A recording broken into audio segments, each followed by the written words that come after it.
Tell your friends you're listening to the Verhoeven Effect podcast. I'm Conlon. And I'm Nathan. We have another very special episode. We have the 1981 movie Knightriders, which I believe, Nathan, you have no history of and didn't even know Never this movie heard of it existed. before you recommended it. I Which is weird because I know like strange movies, but I just like never. Um, mean, it's got good names attached to it. I mean, there's like two people you know, and then everybody else is just like, George Romero's friends from Pittsburgh so yeah, or Pennsylvania. Same place. All right. Pittsburgh's in Pennsylvania. yeah. This is mainly a Pittsburgh crew. Yeah. Um, which like who? It's like that and Shyamalan. Is there another Pittsburgh guy? Um, I'm sure there's lots because that's a big area, but I can't think of any right off the top of my head. Okay, because I always thought that why like Shyamalan seems to make like fairly inexpensive movies, but they always cost like $200 million. I'm like, is that Pittsburgh or is that like Shyamalan taking too much money off the top there? Because I think his movies, a lot of it had to do later on with just I want these actors, and these actors are like their agents, like I can get $15 million for my yeah, like I know when Mel Gibson did Signs, he was like the highest paid person in yeah. Hollywood or something like that. But it's still like, dude, Signs takes place in two rooms, and it costs like something like $120 million. That's ridiculous. Um, I think a lot of stuff with Shyamalan too is like there's different, multiple different. well, I'm not sure if like, hey, I'm getting 20 million for the writing fee, and I'm getting 40 million for the directing fee, or something like that's If going I on. heard with him, they're expensive to shoot because sometimes he'll shoot from multiple different cameras and then like pick the one he wants. But he'll Okay. basically have like, well, I know in Signs there was like, oh, there's almost two camera crews on set because they wanted to do this and that, and but I don't know if that even means anything. I know some of the sound design and soundtrack stuff's expensive too because he always has top notch like sound and Okay. soundtracks and um, Um, but also then he always insists on shooting everything in Pennsylvania, so I just didn't know if that made it like that like doubled the price because I don't think they have a tax break for shooting in I don't Pennsylvania. think Pennsylvania needs that. I mean, they have I Pennsylvania is a weird state divided between two cities. yeah.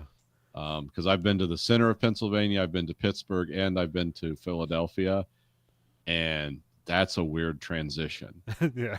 Pittsburgh makes sense because it's kind of a huge college town Yeah. built to the side of a mountain. Philadelphia makes sense because it's like, oh, this goes back to the founding of our nation. That's cool. However, that wide middle part, it's like, did we accidentally end up in Alabama? Like, because everyone has a weird dialect and the way of speaking there that's like completely separate from either the more midwestern part of Pennsylvania and the more east coast part of Pennsylvania. And it's like, huh, this is odd. Yeah, I feel like I'm in West Virginia or I've something. heard good things about Pittsburgh lately, which I remember that used to be thought as a bad thing because like when all the jobs left, it just became a crime town. But now they Yeah, talk about it like I don't know if that is it Dale Carnegie was all Pittsburgh or who else? Who was that the was the rich? steel people. Yeah, So like I feel like I don't know if that like ancient that billionaire robber baron infrastructure is like help keep a good bones underneath the city. yeah, But I hear people say good things about Pittsburgh at least lately. So yeah. It's a cool looking. I mean, it looks like something from another time. Now you get downtown, they've definitely modernized it yeah, because I forget what's the big university. Is it Penn State? yeah, Basically like that's the big freight of money that comes in there yeah. now, and I don't know what comes Well, after the they have that huge stadium too. It's like the yeah, biggest college stadium in the world or something like that. one of them, yeah. Well, it's like bigger than the big house, right? Like that can fit like some crazy. Well, let's see here. What is Well, I think the big house is still the biggest one. I think the only one bigger than the big house is the one in North Korea. it? Vulcan. Let's see here. Biggest foot college football stadium. Okay, yeah. Michigan, 107,000 people, and then Yeah, I don't know if it lists or if I just don't know what the Penn State one's called. But I remember being crazy big. It says yeah, Beaver Stadium. Who's Beaver Stadium? Okay, so that Pennsylvania, yeah, Penn State is Beaver Stadium. It holds 106,000 people, so only 1,000 people more can fit in Michigan. So yeah. Oh, it's always a game because Michigan put a big yeah, because when did they build that? Oh, it's built along. I Oh, forget. really? Okay, okay. I thought it It's was a built new a while thing. back, but they keep adding on to it. Yeah. It keeps going out and up. They add more tiers, and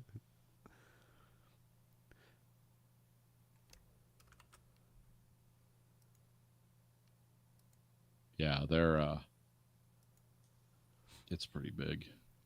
But also, I hear that like Pittsburgh has like it's almost like an Ivy League college town. Like there's just a lot of smart people there, Oh yeah, which can be great and annoying at the same time. So, um, yeah. It all depends what you want to believe.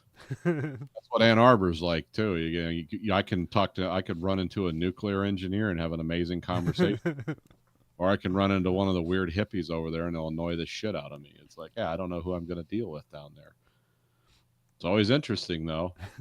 There's a lot of smart people with a with more debt than what this house cost. It's like, oh well, I hope there's a future in this for you. Well, there's also a lot of foreigners too. yeah. It's like you walk around down there, you think you're in China or something. It's like, man, there's anyone talking English here? um, so Knightriders came out April 10th, 1981. Being that you never heard of it, because I doubt you were aware of even its existence then or now. I mean, I just never got play anywhere where you could run across it incidentally that I ever found No, growing. no, no. But like a lot of his movies don't. I mean, the weird thing is like there's like a million editions of Night of the Living Dead because it got like it fell into like they didn't renew something and so it just fell into the public domain. So now like you can just release a copy of Night of the Living Dead or do anything you want with it. Oh, okay. Um, um,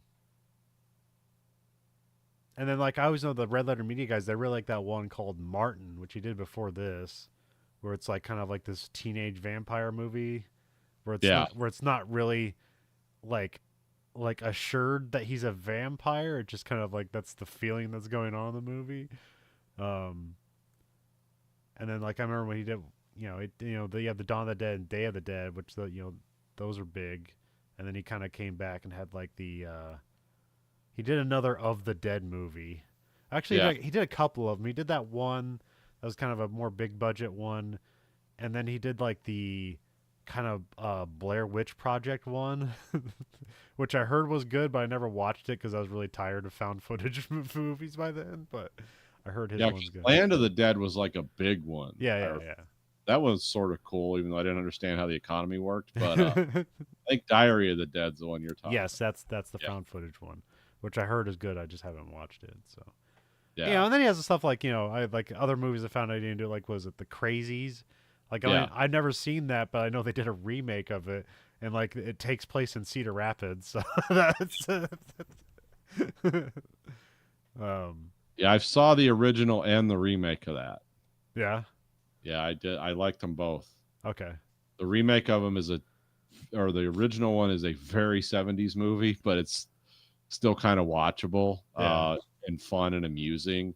The Crazies, the 2010 one's an excellent, like a really cool movie. Oh really? Okay, all right. Yeah, it does build tension well, and you don't know what's going on. You like the actors too. You like the characters. Yeah, it's got Chris Pine in it, if I remember correctly. Who is the main guy in that? Timothy Oliphant. Oh, okay. Kind of looks like Chris Pine. So yeah. Huh. I wonder if I'm thinking it was Chris Pine ever in a horror movie. I don't know. I don't know why I thought it was Chris Pine. It doesn't matter. But Maybe.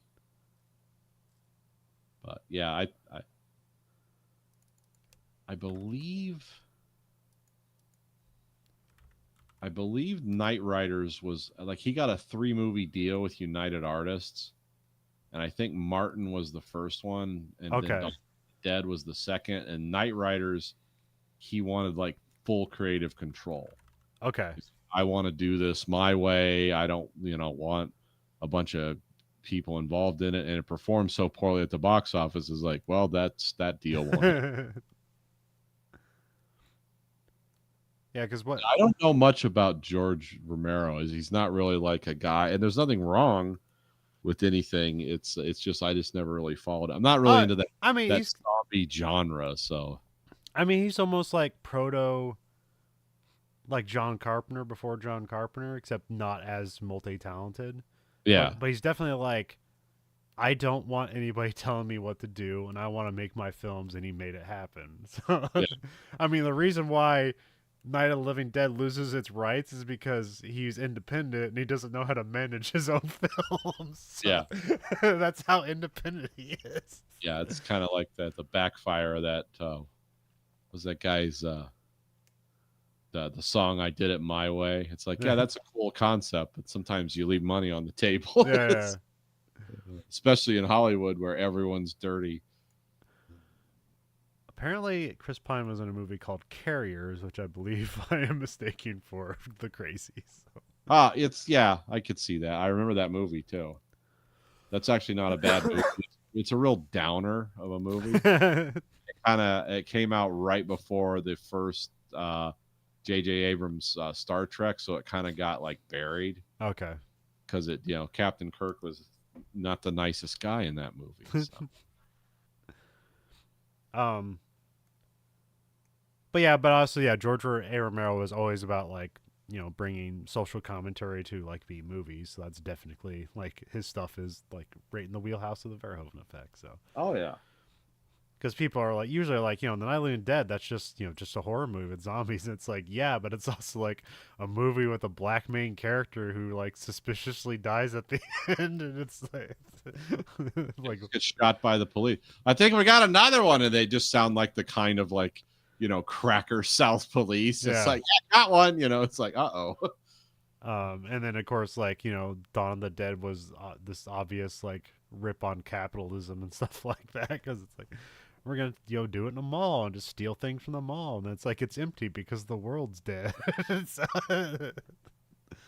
Land of the Dead was actually like too much of that, where it's like too on the nose, where it's kind of insufferable. So, but that's what George Romero does. Land of the Dead was carried by some great performances Yeah. though, like Dennis Hopper and who's that other? John Leguizamo's in it, and was that Eric's or no something Carter? That guy was in like Thank You for Smoking, I think. Yeah, I believe so. Let me look it up real quick. I had it right here.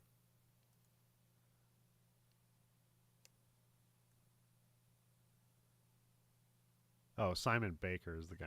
Some blonde guy. Wait, is that Yeah. That's the is that the Mentalist guy? yeah, that's the mental. Yeah. I'll have to rewatch that movie. I don't remember him being like one of the guys in that movie. So, Well, the real standouts were John Leguizamo and Dennis Hopper. yeah. I believe the Simon Baker was more like your standard like hero guy. Yeah, but he kind of like he just faded into the background there. So Yeah. Because John Leguizamo was like the good bad guy, and Dennis Hopper was the really good bad guy. yeah, because like Leguizamo gets like bit by that one zombie where it looks like it doesn't have a head, and then it like flops up, and it's just like it's connected to a spine, and it bites him, and it's like, oh man, that's crazy.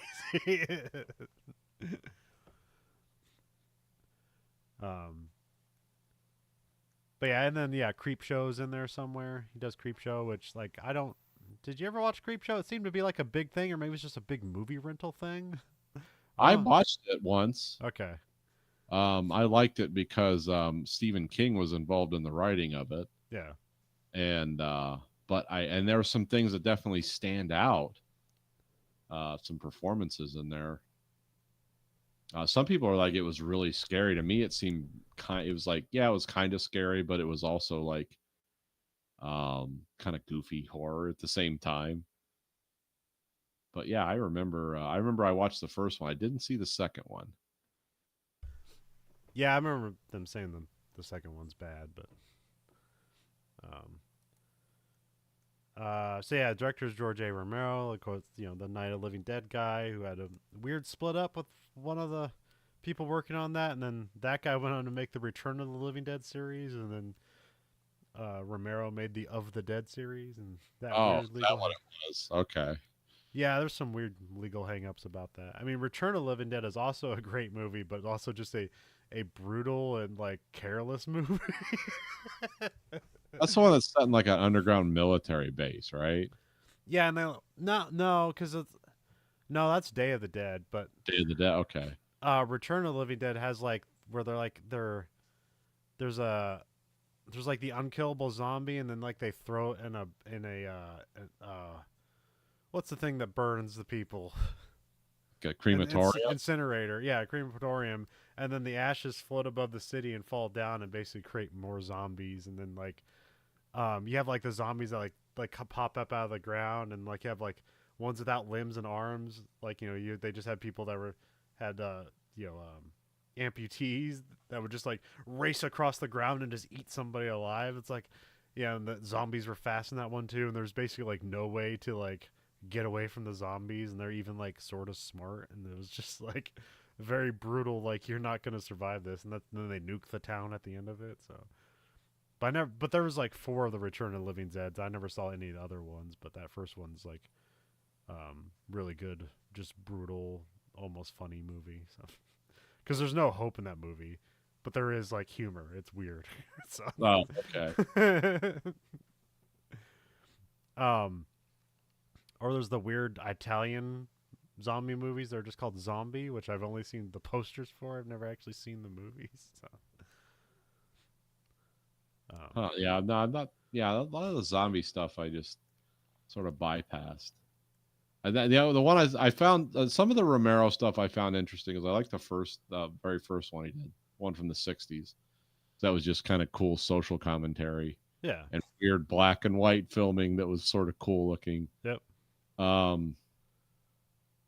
And then I like the one where they were in the mall, and then the remake that Zack Snyder did was kind of cool. Yeah, I even like the remake they did of Night of the Living Dead. It's in color and has Tom Savini at the end shooting the zombies. But then we had the whole Walking Dead thing, and then the zombie stuff like it hit saturation. Yeah, it's like this isn't really a take on consumerism anymore. It's become something else. Now it's like morals. Well, I mean, it makes sense for Walking Dead, because the whole point of that series is like, what if we made a zombie fiction that never ended, and like it didn't. Yeah, like it's still technically going, right? There's still Walking Dead shows. Yeah, they're like in France, and there's like 2 miniseries. Like I think all the main shows are wrapped up, but now they just have like these revolving miniseries that kind of act as like anthology shows, but they're continuing the series. Yeah, because they have the guy who played what's his name, Negan. He's he's in New York. It's called City of the Dead. Yeah.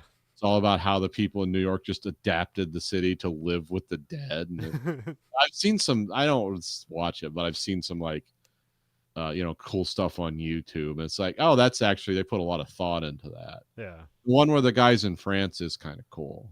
Yeah. Because that's what turns out. Oh, this is ground zero. This is where it started. It was in Paris. It's okay. Huh. Well, I mean, I think that's what I gather from my skim of it. I don't. Yeah, I just didn't bother. I haven't bothered with any Walking Dead after like the 5th season or something. Like I didn't get to the famous season where Negan shows up and kills one of the people, and it's different from the series, so it was a big shock. So yeah. Yeah, I think that's about the season I tapped out. And then there was like and then Negan, because that actor's so good, he just became a popular character. Yeah. It's like they never killed him off. It's like, just keep finding stuff for him to do. Because that guy's best work was when he was the comedian. Oh, in yeah. Watchmen. It's like that guy's an evil good actor. Yeah, he's also the dad in Supernatural. Okay, yeah. Which that guy always brings him back. Jeffrey Dean Morgan, I think is his name. Jeffrey Dean Morgan. Yeah.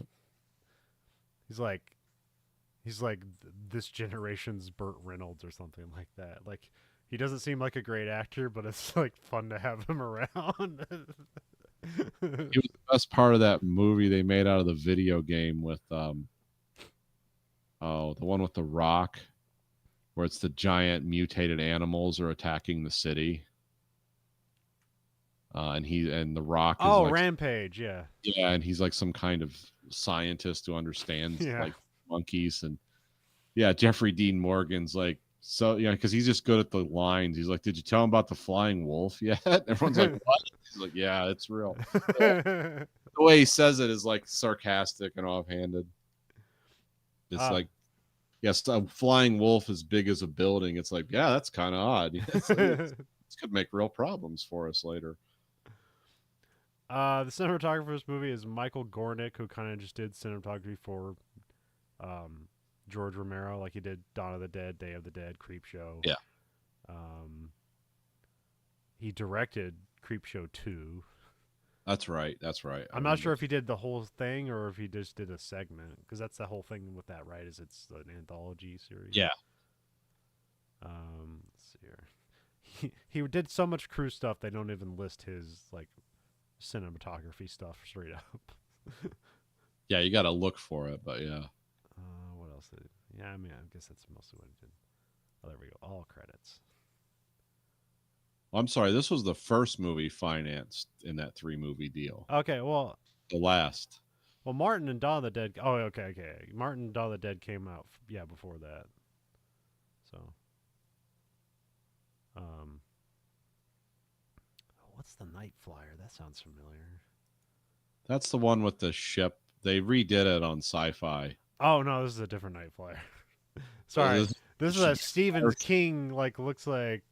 Oh, it's a movie that came out. Stephen King. Yeah, because also this guy did a bunch of Stephen King stuff because it seemed to be Stephen King was intertwined with George Romero a lot because he's even in this movie. Oh, that's right. Yeah, he's in Creep Show, and he's like you said, he wrote on Creep Show. So, he's Steve King's from Maine, right? Is he still hold out there? Or yeah. Okay, so I didn't know if there was some Pittsburgh thing with Stephen King or not. Hold on 1 second. All right. Right back.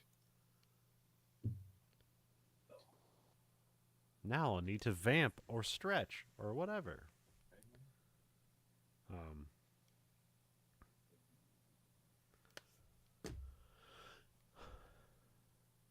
Yeah, so yeah, Michael Gornick just kind of also did various independent cinema, but he produced the Stand and the Langoliers, which was mini series in the '90s. So he kind of did that stuff too. Mostly known for horror. And of course, this is written by George Ray Romero, who usually wrote his own stuff, and this also seemed to be a more personal tale to George Romero. I'm not sure. It's also like one where it's not horror. So yeah, let me look through George Romero's stuff. I don't think he really did non-horror things, because that's when you're doing independent cinema, horror is the best way to go because it's just more bang for your buck. You don't need a star to sell your movie. Like, the idea of the movie is what sells it. Like, people are going to get scared, so that's why they're showing up for your movie.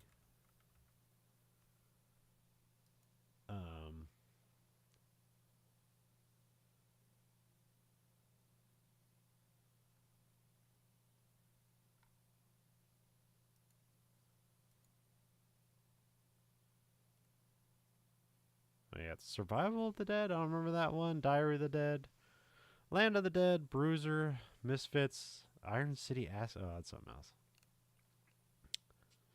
Yeah, pretty much all looks like, except for Knightriders, it looks like almost everything is purely a horror movie.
Okay, sorry everyone.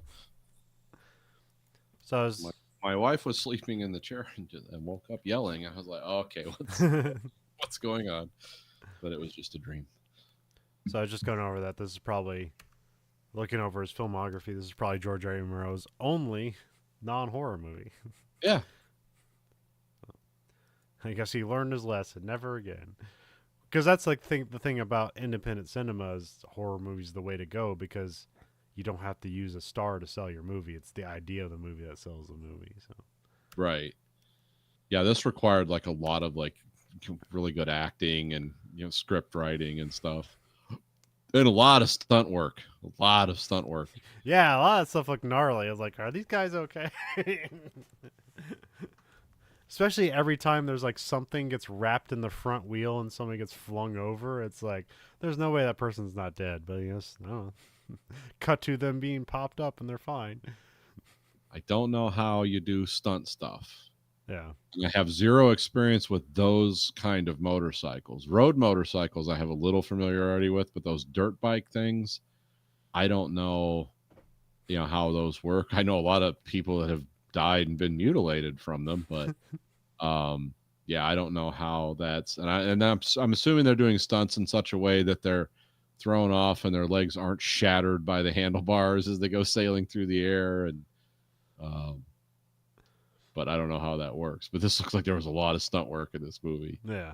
And a lot of stunt work that's like, let's see if this works, kind of like guys trying to one up each other. Because this was kind of the end of the era of like the Evel Knievel type. As a matter of fact, it's mentioned in the movie that the dirt bike type stunt stuff. Oh, even the idea that like, yeah, I'm over Evel Knievel, but kids aren't. So yeah, there's still magic there. Although like this movie like came out in 81. I don't want to shot, but this maybe because it's independent, but this feels like a 70s movie. 70s movie. It's all those tropes. But the close stuff really hadn't changed in 80 and 81. Yeah. That didn't really start to like 85. Yeah, I don't know. Like we look at, stuff from 79 and there's like it's Carter's America and there's like computers showing up all over the place and there's like clearly there's a change, but just like it's reaching more of the big cities rather than like the rural stuff. Or yeah. Here it's like, oh, the McDonald's looks kind of modern. So, well, like when we were talking about Miami Vice, like when that originally started, that TV show, that's when that style of clothing and that type of clothing suddenly was appearing almost everywhere. Yeah. It was on TV. It was a popular show. So that's when you went to, what do they call that now? The vaporwave, like everything's pink and white and it has those hues and people weren't dressing like exactly like those guys, but you suddenly a lot of pastel colors were coming in. Yeah. A lot of straight cut clothing, like because the 70s is always like shorts with like a white line around the perimeter and so like nobody, even today they only sell that as like retro shorts, and they definitely don't cut men's shorts high like that. Because they had men and women in those really high shorts. Yeah. Like now, like every pair of shorts I have like starts at my knees. Like they don't. I mean, I'm definitely not doing high cut stuff, but it was very 70s. Cargo shorts, useful. Yeah. All right, your legs. We're all like 80 pounds fatter than we should be because we need to carry things in our pockets. Well, imagine not having to carry a cell phone with you everywhere. Imagine that where it was just like wallet and keys world. Yeah. Because you cannot leave the house now without that thing. Yeah. You can start your car with it. You can access your home with it. It's like, oh, it just makes sense. Oh, but also you have pay phones over the place or just... Yeah. I don't know. Did you... I think I've asked this question before. Did you ever have to like... I don't know where I am and just go up to a random house and ask if you use their phone? Yes, I had to do directions. I always had a general idea. Yeah. I became a map guy pretty quick. I didn't really like to talk to people. Yeah. Also, some of the places we live, going up to somebody's house, like you can get shot. So it's like, especially hillbillies, like they just hang a shotgun out the window. It's yeah, like, but I was kill someone all my life. Yeah, but I was like 7. I didn't know the repercussions of going up to random strangers. So. Yeah, not yeah. A few times I got lost when like, people like, let's go out here and then take off and leave Nathan because he can't pedal the bike as fast as us because he's a big fat guy. And yeah, I had to get direction, but people are usually pretty cool. Like, what are you doing out here? It's like, oh, they all left me. Oh, okay. So usually I was more tearful and upset back then. That's before I became just everything just became grim determinalism. It's like, oh, I guess this is the world. Uh, but yeah. I've used payphones a lot too. Yeah. Like, cause cell phones were not a part of my life till I was like in my 20s. Like that they were around, but it's like I'm not paying for that. Well, yeah, I think you have a point where like we had so many like creditors and just people calling the house that we just like got rid of the house phone, and then just everybody just had you know, the pay plan, monthly pay plan cell phones. Yeah. Because like we're not really using the minutes up, like so it's like who cares. So, now they don't even have minutes anymore, which is everything's like a pay a monthly fee. Just Here a you go. flat fee. Yeah, my phones are like I get nationwide service, unlimited data, high speed, everything, and it's literally like what they advertised it being 10 years ago. Yeah. Because like now at work and stuff, like I can just watch YouTube all day. Like it's not like clipping out and stopping, and it's like, hey, here's a new audio book, or here's a file. It's 1 gig. It's down, and it just so. Although mine, like if I reach my data limit, like it's technically unlimited data, but it throttles at a certain point, and once you hit the throttle, it's basically unusable. So you just like you can still do text and phone, but the internet is unusable. You have to get on a Wi-Fi to make your phone usable again. And it's because you have your different modes where it's like here's 5G, 4G, but like 3G doesn't exist anymore. So when it throttles down that way, and then it basically because it can't access a 3G thing anymore, and it's just doing 4G, and then that's still limited in a way where it just can't access gateways of information for it, even though it's throttled the data. It's throttled it so much that it's just unusable. So mine says something weird. I suppose everyone knows this. What does it say? Mine will say, mine says 5G UA. Okay. I don't know what that means, but all I know is like I can watch like high definition YouTube video. I mean, I don't usually do that. Usually everything is a podcast, and I do download that on Wi-Fi. Yeah. Because it takes so long sometimes. But when I get that UW, it's like, oh, everything's just clipping along. But I don't get UW everywhere or all the time. So I don't know what that means. I just saw that graphic on my phone, and it's like, huh. Okay, this is what I thought it meant. It means ultra wideband. So it's just okay. It's just, I it's guess, just a marketing gimmick. More information. Yeah. Well, wideband actually makes it sound like it's literally a wider band. So it would just be, which 5G is a shorter band. So I don't know. Maybe yeah. Oh well. Hey, all I know is it's like the last 2 phones I've had, I've been wildly pleased with the service. Now I'm paying for 3, and it's all unlimited data, and so it's expensive as shit. But I guess it's way more expensive for new, because those people that always try to sell you phones. Yeah. It's like, hey, you want to change your plan? I'm like, nope. It's like, who you want? Verizon. That's the most expensive carrier.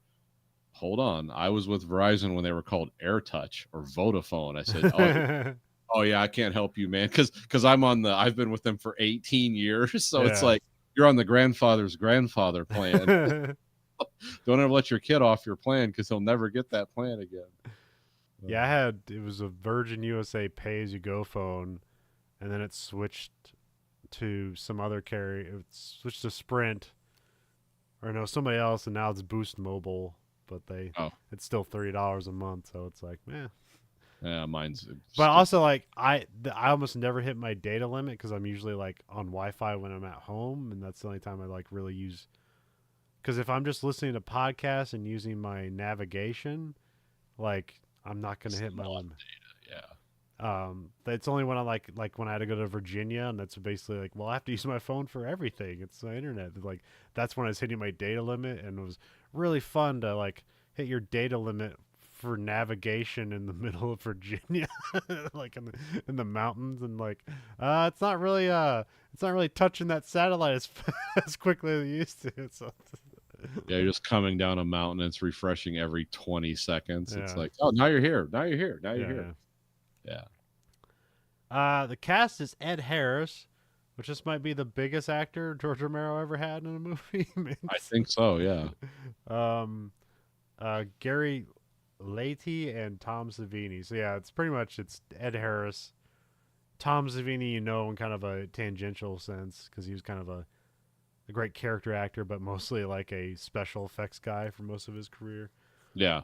Um, and then yeah, it's kind of like a bunch of like kind of like pretty TV people, which I don't even think they did TV, but that's what it seems like they'd be like. So I don't know if these are just all local people too or something like that.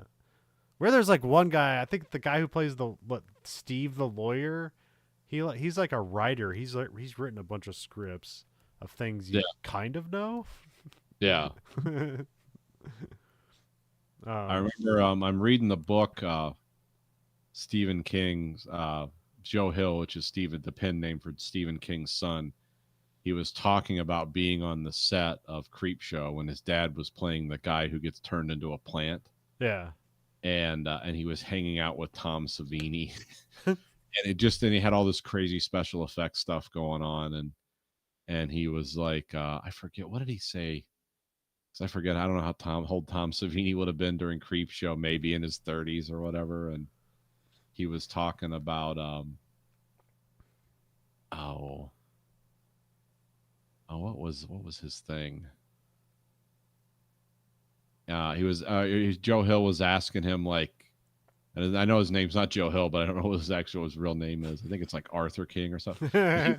Where do you come? He's an 8-year-old kid, He's like, where do you come up with this ideas from? And Tom Savini was like, have you ever heard of Vietnam? Like, yeah, I remember. It's a war, right? And he goes, yeah, this stuff that I saw there was not even half as horrible as this. It gives me a good platform to build on. And it's like, oh, okay. And then later on in the, in his life, he was really like, oh, that was have been like, this guy was just like living his horrors through movies to like he was excising his demons through special effects. Well, like, yeah. Blurb I read, yeah, he was a combat photographer in Vietnam, and so he basically had to take pictures of damage, I think is how he described it. And so yeah, his horror movie stuff was basically like him kind of recontextualizing the horrors he saw in war as like special effects. Yeah. And so that's how he immersion therapy is like. That's just how the world used to be. Cause I think I would have been like roughly his age at that time. And it's like, yeah, adults talk to you that way back then. It's like, you ever heard of Vietnam, kid? Head cut off is like, yeah, this is fun compared to that. Like, oh, I'm 8 years old. Nowadays, they'd probably like take you to jail for talking to a kid like that. But back then, if you ask a man a question, he'd give you an answer. Did you see the new Naked Gun trailer? No, I want to. I've heard about it, but fuck it, go ahead and watch it. It's like a 2 minutes long. Oh, there's 2 different ones. So I can wait. Let's do that. Okay, never mind. Sorry. I'll hit it. I know that what's his name's in it. Liam Neeson. Yeah. I'm more like I didn't know it was directed by what's his name? Something Akiva. It's one of the Lonely Island guys. Okay. He does really good movies, but almost all of his movies fail at the box office. He's a really good director, and he keeps getting chances, but he also just keeps failing. But like he did like, I think he directed Never Stop, Never Stopping, Pop Star. That's it. The tagline was Never Stop, Never Stopping, which that was like a really good movie that I think people just like. I don't know why people didn't see it. I guess people were just fed up with Andy Samberg at that point or something. He also did MacGruber, which is now seen as like a cult classic or whatever. So that's the one about. I think I've seen MacGruber. Yeah, he's like the MacGyver guy. He's like MacGyver, but if he was a total fuck up. Okay. I mean, it was an SNL sketch. Right. Okay. Where they always blow up at the end of the sketch. And then they made a movie out of it. And then they made a TV show for Hulu. They also did I think a couple of years ago he did that combination live action animation Chippendales movie, like Rescue Rangers movie, Okay. which is like looks awful on paper and even in like trailers, but it's actually a really good movie. Would have never thought of that being a live action thing, but I did never heard about it either. Well, it's So like it's almost like Who Framed Roger Rabbit. It's almost like a extension of that, but even like beyond that, because there's things like, because like you had Chippendale Rescue Rangers, or and so you have like the one guy, Chip, yeah, because he's the more of the straight man, and he's like a traditionally animated character, and he had Dale, who was trying to chase Hollywood in the context of the movie, and so he's a 3D animated character like everything is nowadays. okay, And I see what they're doing. All right. it was almost like, he had plastic surgery to be a 3D animated character, and they treat it like that. And there's like puppet animation and all stuff going on here. It's a very clever movie, and it's meant for children, so it's not as like brass as their other stuff, for Lonely Island stuff. Yeah. We're not having random gunfights for funds. So- anyways, so they're doing the new Naked Gun movie, which is like I have higher hopes for, because it's like, how do you follow that up? And when you said Liam Neeson, you're like, no, that doesn't make sense. And you're like, well, no, actually, it does make sense, because like Leslie That's Nielsen. and it makes sense. Yeah. Yeah, because Leslie Nielsen was just like the perfect straight man who just delivered everything like coldly without emotion, and then like it came off as funny in comparison. It's like, yeah, Liam Neeson can do that. Um, so yeah, I guess I have higher hopes for it now. So, but there's so few good comedies nowadays, anyways. So, Yeah, it's really tough to follow that up. well, yeah, Especially if you grew up with like Airplane and Blazing Saddles. It's like, yeah, show me a comedy. It's tough. well, I mean, that's the crazy thing about Airplane. Even though it's like exceptionally dated, the jokes are solid.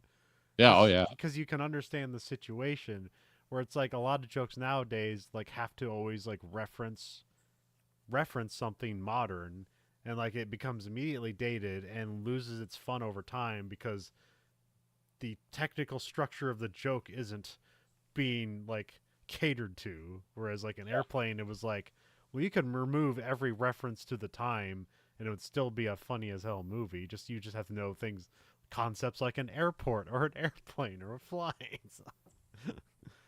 um uh, so yeah, I guess we'll get into it now. We got Act 1. We open on a forest that's probably in Pennsylvania, and I looked it up and I'm pretty sure it is, because they shot Yeah, everything in Pennsylvania. this entire movie was shot in the woods around Pittsburgh.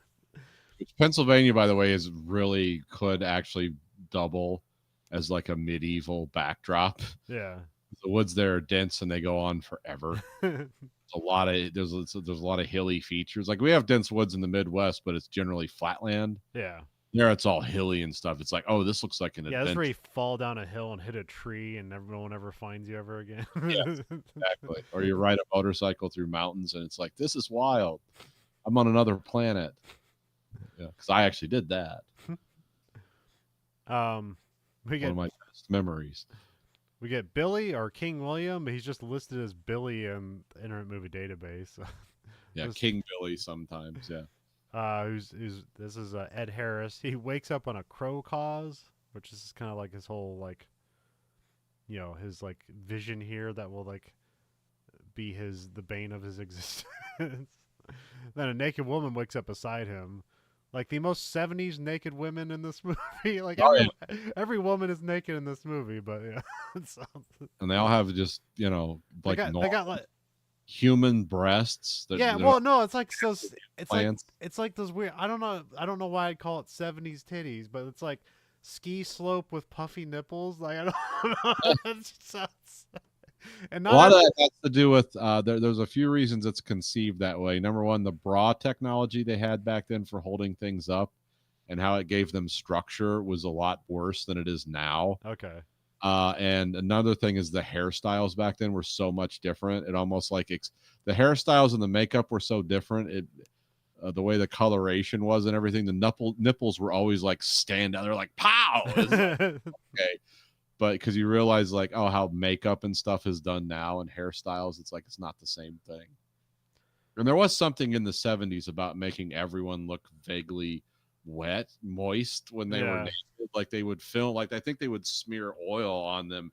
It's like, we're doing a nude scene now. Get the oil out. And it's like, what? We're not making a porno. It's like, no, rub it on the skin. Yeah, So it's it the catches sun catches the light and stuff like Yeah. that. It almost has sparkles on your what do you call that, outline? So Yes, yeah. So there's ways that they do nudity now, but they don't accentuate nudity. It's like, oh, nude body. Whereas back then it was like, this is a magical moment for here's a painting of a woman. yeah, here's a magical moment for 10-year-old boys.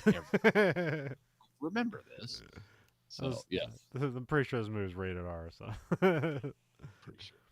it's okay. It's an independent movie. It wasn't going anywhere anyway. So. They have extended scenes of nudity in this movie. Yeah. He flogs himself in a river, which or what is that? You just kind of hit. It's called self-flagellation. Okay. Yes. Okay. Yeah. It's a way to exile. It's in the Middle Ages. It's one of the reasons the Black Death was not, especially monks. They had usually like a cat of 9 tails. These were more like a cat of 3 tails.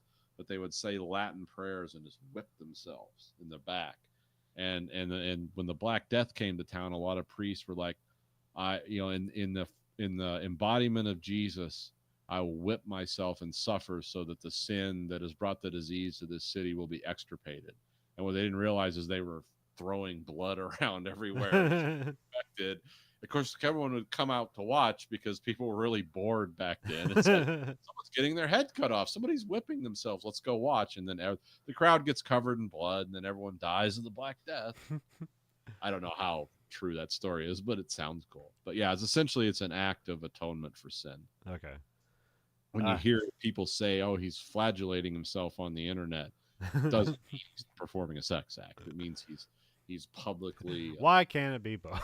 Well, it can be depending on what you're into. He does some ceremony with a sword where he's like holding the sword by the blade, but also Yes. like, what we learn later on, the sword's not really meant for. This is a sword for show, not really for like actually cutting things. So. Yeah, it's a blunt aluminum sword, like what they use in movies. He starts getting dressed. He knights up, and then it gets on a motorcycle. It is revealed, and so we get like the fun anachronism of this, where it's like, well, I heard like George Romero wanted to just do this like almost like that movie First Night, where it's like we're gonna use the theme of like knights and stuff like that, but it's gonna be a more like modern sensibility. Yeah. But I'm guessing maybe horses were more expensive than motorcycles, and so they just switched to motorcycles. So. Exactly. Yes. But it gives its ultimate flair for this movie, because like there's nothing else like this. The poster for this movie's awesome. Yeah. It's like this is like you see that and it's like this is gonna be cool. Yeah. Oh yeah, this seems like a kid's dream. So like, I think it kind of was. Yeah. I think a lot of if this movie had become more generally well known and popular, I think a lot of terrible stuff would have happened with bicycles as a result. Yeah. A lot of eyes would have been taken out. Yeah. But it just didn't have any cultural resonance. So Yeah. So people had to do other dumb stuff. I mean, well, yeah, people had to do. We put shields on the front of our bikes. So we were throwing walnuts and baseballs. So I remember always like sharpening sticks on the sidewalk when I was a kid, where it's like, yeah, you always need a spear. It's like, what am I doing? I just grinding it on the floor like a toothbrush in a prison. It's like I'm making a shank. Yep. See how far I can stab it in the ground and start digging a hole. It's like, can we get to the other side of the earth? And like, you're a kid doing stupid stuff. It's like, well, thank God we didn't hit a power lines. In-ground utilities. Yeah, what's that? What's that number you call? It's like something 1. Oh, is it 311 Connect? Yeah, something like that. Now it's a website here you call MISDIG. It's 1-800-MISDIG. Okay. Huh. It means Michigan something safety. But yeah, I had to call them when I put my sprinklers in. Okay. And it's like, because the guy was like, you don't need, it takes them a few days. And it's like, no, let's check because I don't know what's in the ground. It turns out it's like, oh yeah, we would have hit that gas line. Not only did they tell you, they wrote the number when it came the closest to the starting to turn up to the house. It's like, yeah, we'd have clipped that gas line, dude. I'm glad we called them. Because that's Because free. if you That's do free, call 'em, right? yeah, that's free. And if you do call them and hit something, they can negotiate with you on like what this costs to fix or whatever. If you don't call them and hit them, oh, you're paying full freight on that one. Okay. They're going to have a team of 20 out there with equipment. Going to be writing a big check. So yeah, always. That's if you don't get killed. So yeah, just call them this. It's always the eccentric self-starters. Like, I don't want to do that. I don't want government people near my house and things like that. So. The guy that was helping me was like, we don't really need to call him. I kind of know where this shit is. Like, no, let's call him. Because we actually had like entrenching equipment. Like I rented something you drove, put diesel fuel in. It's like, I'm calling someone. If this is a shovel, I'm going to know. But because we have in-ground, we don't have light poles or anything around here. It's all in-ground utilities. So okay, you gotta, yeah. It's like, oops. Well, at least that used to be free. We'll see. When it becomes a private service. Because I can't wait till I have to pay my fire department and police dues every month. Oh, and you're in the mail. It's like, hey, do you want police protection? You gotta, But it's like, if I don't pay, does that mean you can't give me speeding tickets? It could be a utopian nightmare. Am I responsible for my own defense? Okay. So I can interpret things as I see fit. Well, luckily I've been preparing in other ways. Yeah, we're ready. I mean, I'll probably be killed instantly, but at least I'll be excited before it happens.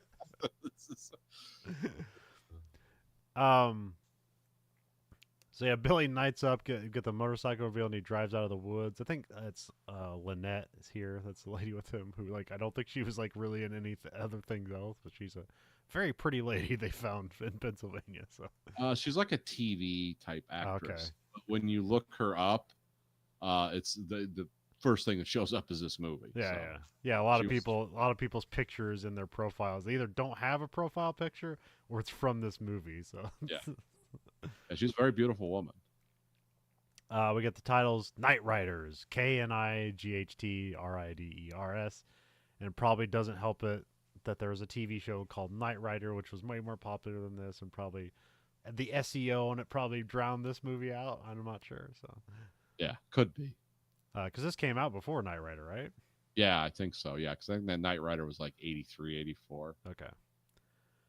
We got a slow motion driving on the road with credits, which this is I think this is the only time they implement slow motion. Yeah. Which I imagine they did that because usually on things like this, you don't have the actors actually driving the motorcycle, so you just put them up on a rig and then they can pretend they're riding around. So maybe he was actually riding around on the motorcycle with her and they slowed down the footage so they could also drive slowly and it would seem faster by comparison. Yeah, the way they're filming and riding, and because I've ridden in Pennsylvania before, the way they must have had the roads blocked off.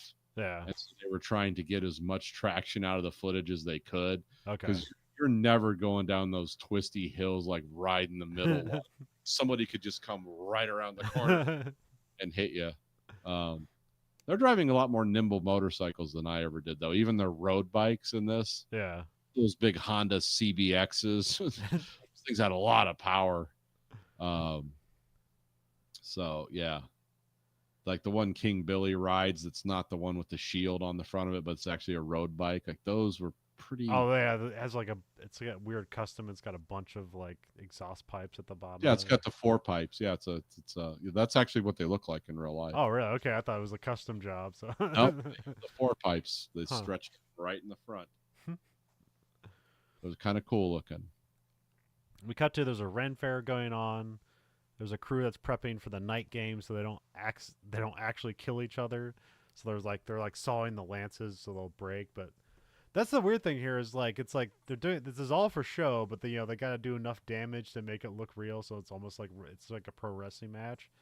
But it also doesn't seem to be rigged in any way. So there's like a bit of like gamemanship where it's like you have to get the upper hand and knock the other person over to make them lose.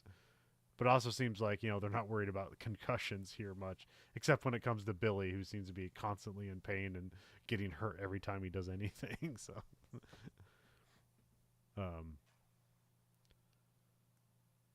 we get Alan. Yeah. in this, yes, in this movie, the stuff these guys are doing, it's impressive. Whatever the stunt team and stuff is, just the imagination of it, because it all seems very goofy at first. Yeah.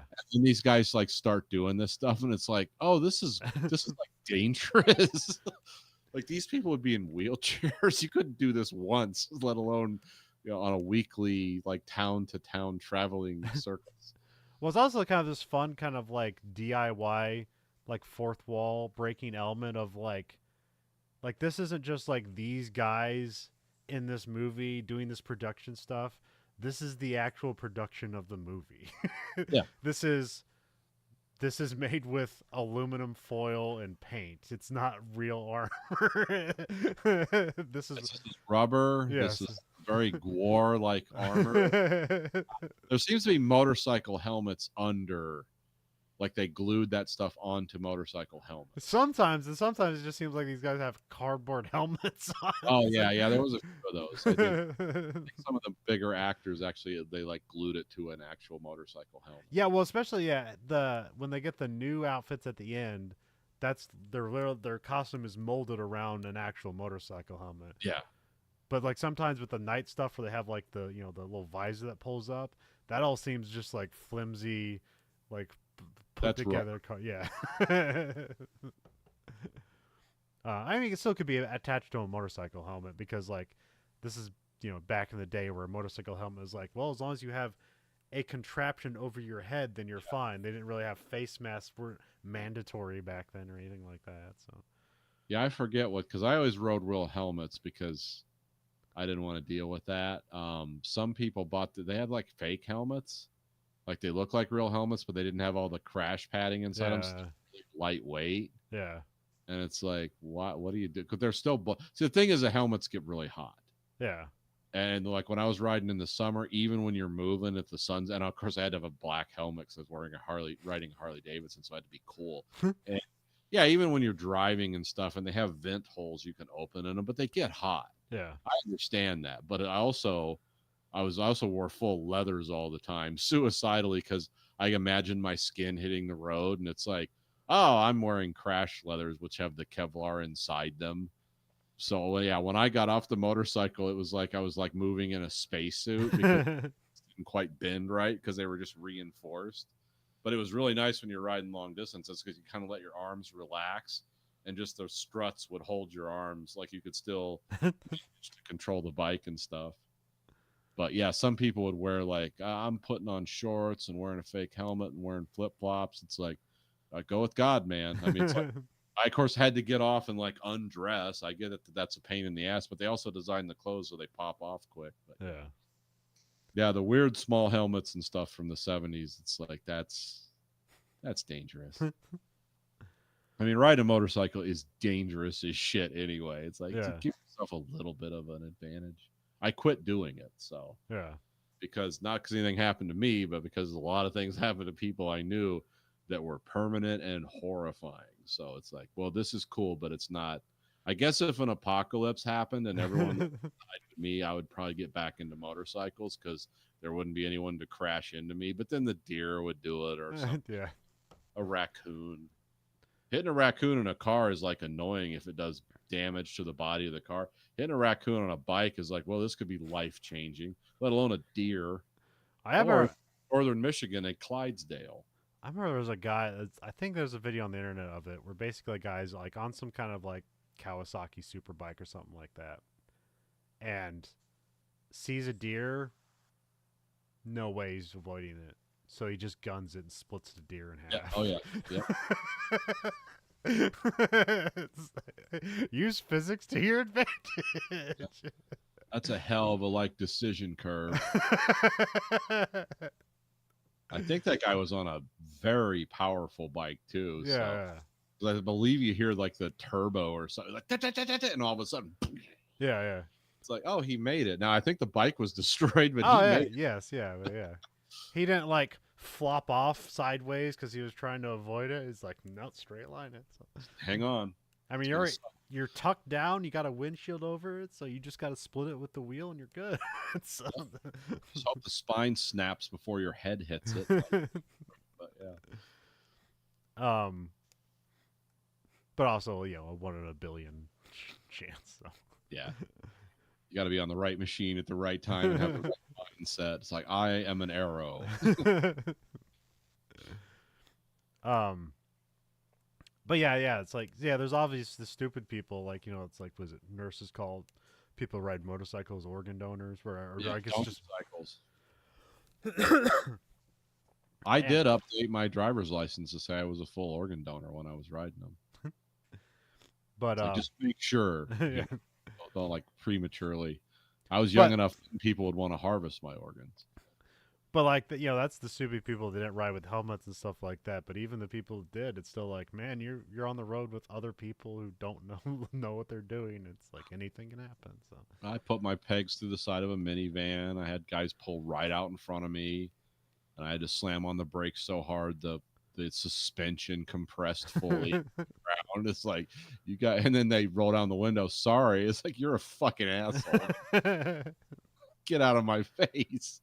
We didn't see you. It's like you didn't see a 6 foot tall, 300-pound man on the biggest motor Davidson makes. Come on, what would you see? An elephant? A space shuttle landing? I mean, what does it take to get your attention?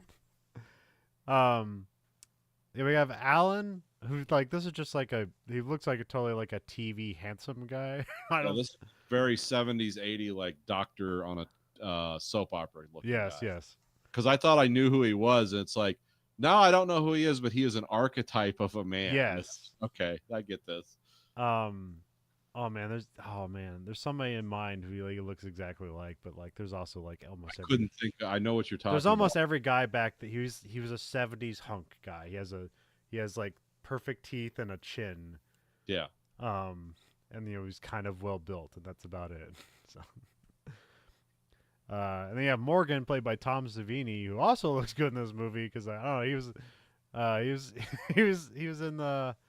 he was in Vietnam, so he's in pretty good shape here. I don't know how far out of Vietnam he was here. I guess it's 82, so that'd have been like at least 8 to 10 years. Yeah, something like that. So I have to look up when he was there, but yeah.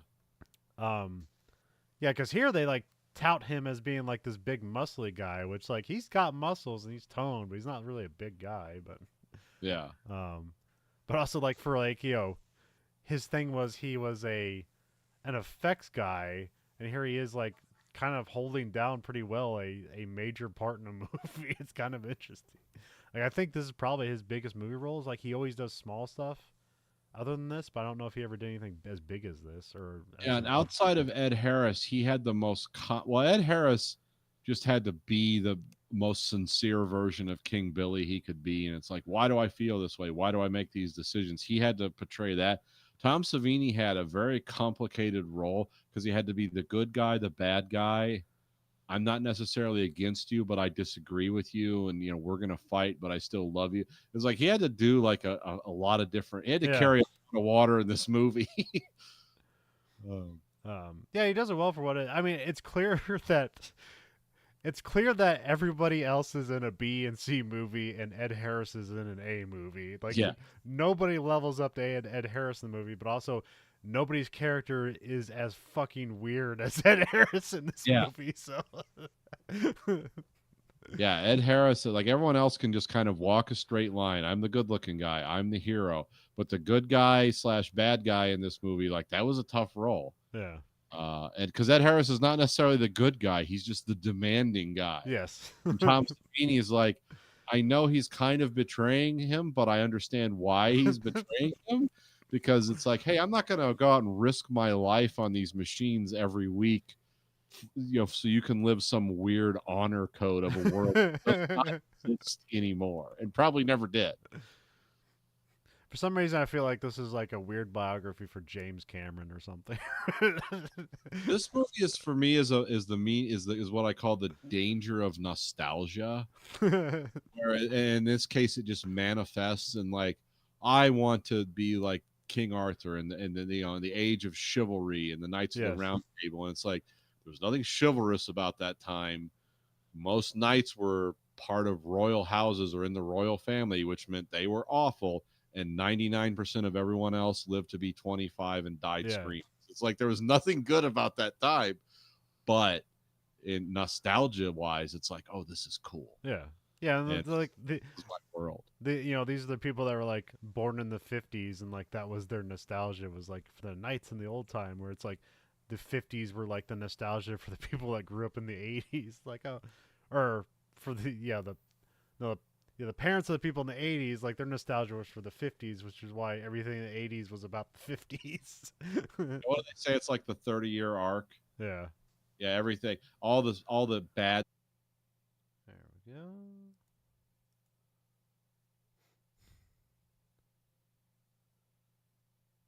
Just give it a while and we should be back. And we're back. Let me check the audio. Nathan, say something. Just give it Hello, a while and we I'm should here. be back. And we're back. I am here. Let me check the audio. Nathan, say something. Just give it Hello? a while. All right, we're good. All right. And we're back. And we're back again. Technical difficulties.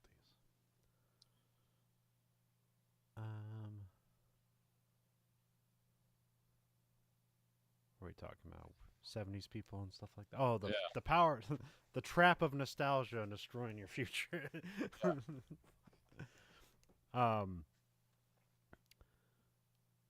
So yeah, Alan and Morgan are hanging out. They're like having it out with some weapons on the bikes, like trying to figure things out. They're debating the physics of swinging like a mace that doesn't have a chain on it. So it's just like the guy's like, yeah, it's just gonna like rip your arm off because like the other like it doesn't do that because like all the weight goes into the person and then like you don't feel it because the chain kind of like disconnects you from the flail. So Yeah. and like they're not actually trying to hurt each other, but they do need to show off like it looks like it hurting. So that's where like it's very pro wrestling, and we even have like the Stephen King character later on is like just comparing it straight to pro wrestling. So although here it appears to there's not a fix in, it is like kind of like there is like tactics and like rules involved that like they're trying to overcome every time, but Yeah, they don't work it out the night before. Like, okay, this is who's gonna win. yeah. So it is like some kind of weird test of skill. So although it is just like because they even had like they did have a show where they did do like night stuff like on horses and stuff like this, but they had like it was called like Full Metal Night or something like that, and they did a game show or what was the one you found was like Night Fight? Night fight. Yeah, Or that one was that's crazy. they were using like thick armor and real weapons. Yeah. But everyone was gassed after like 30 seconds of just swinging a baseball bat or whatever. We see food is being cooked and served. We get a weird family interaction. You have like this 35-year-old, 17-year-old woman. Who like has an alcoholic father and then like kind of a doting like wife who like can't stand up for herself because obviously find out later on she's getting beaten at home as if father's constant alcoholic. So apparently he doesn't like his station in life either. So. Yeah. But he's able to have a home and a kid and a wife.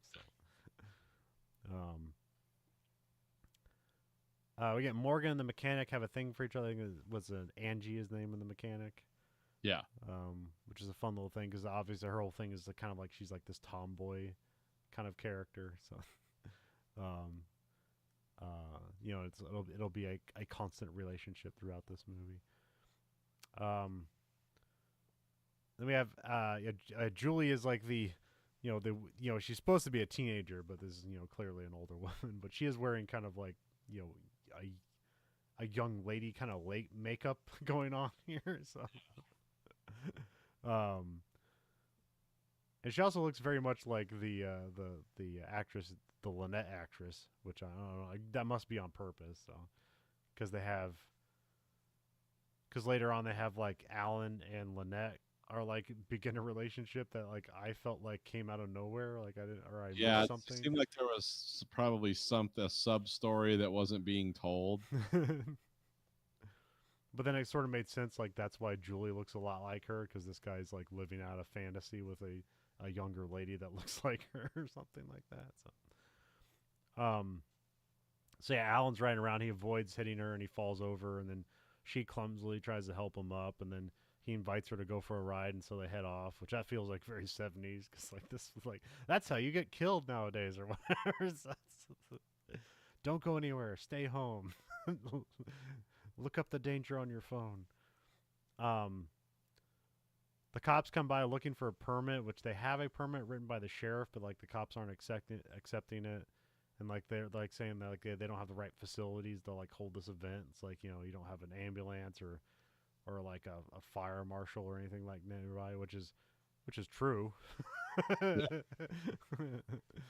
um, but yeah, that's kind of how all these like indie events are held, like especially for indie wrestling and things like that. It's like, yeah, we technically have a guy who's an EMT, and like we technically have a fire marshal's permission to work this building and all that stuff. But then like when something crazy happens, it's like clearly nobody's prepared for anything to happen. So. Kind of have an outlook. Kind of gave him a sketch of what we were gonna do, but nothing serious.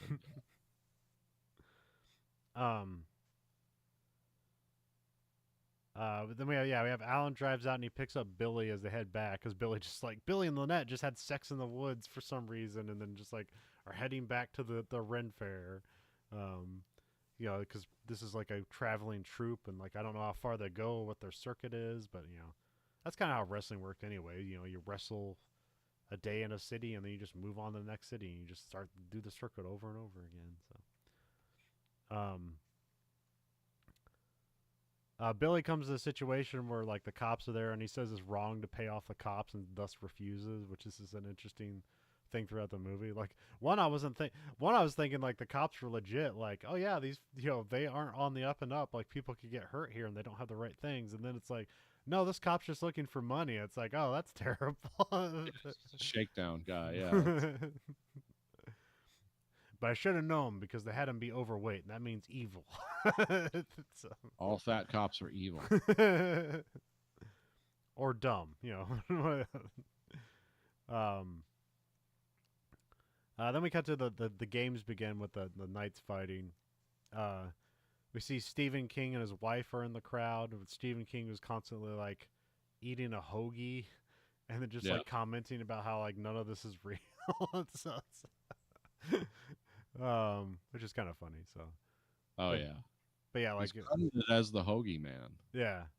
Yeah, but he's delivering dialogue in a loud, obnoxious way and eating the whole time he's talking, which is very off-putting. And but yeah, and like all these people are hanging around all the time, like because they eventually do Creep Show, or they did Creep Show was like 77 or something like that, so they did that before this, so they have kind of a relationship with each other, and I think Maximum Overdrive was also around this time. This also kind of seems like close to that kind of thing. yeah. So,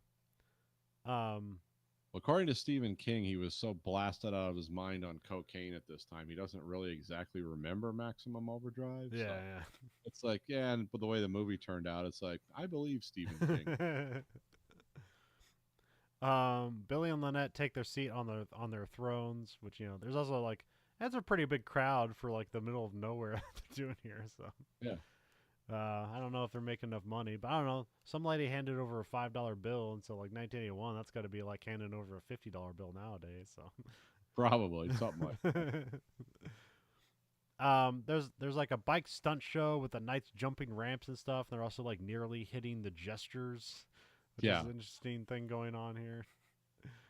Also, like they have the bits where like the jesters hit the ground and the bike jumps over them. It's like yeah, that's no problem. But like some of these bikes like just like barely get off the ramp and just kind of like fall off the end there, where it's like oh man, that guy would have totally died if he had been under that ramp like that. But Yeah. but maybe that guy hit the ramp weird or something like that, or he was on a different kind of bike.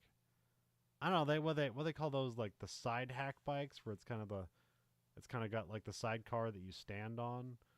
They ramp that off of that at the end. So,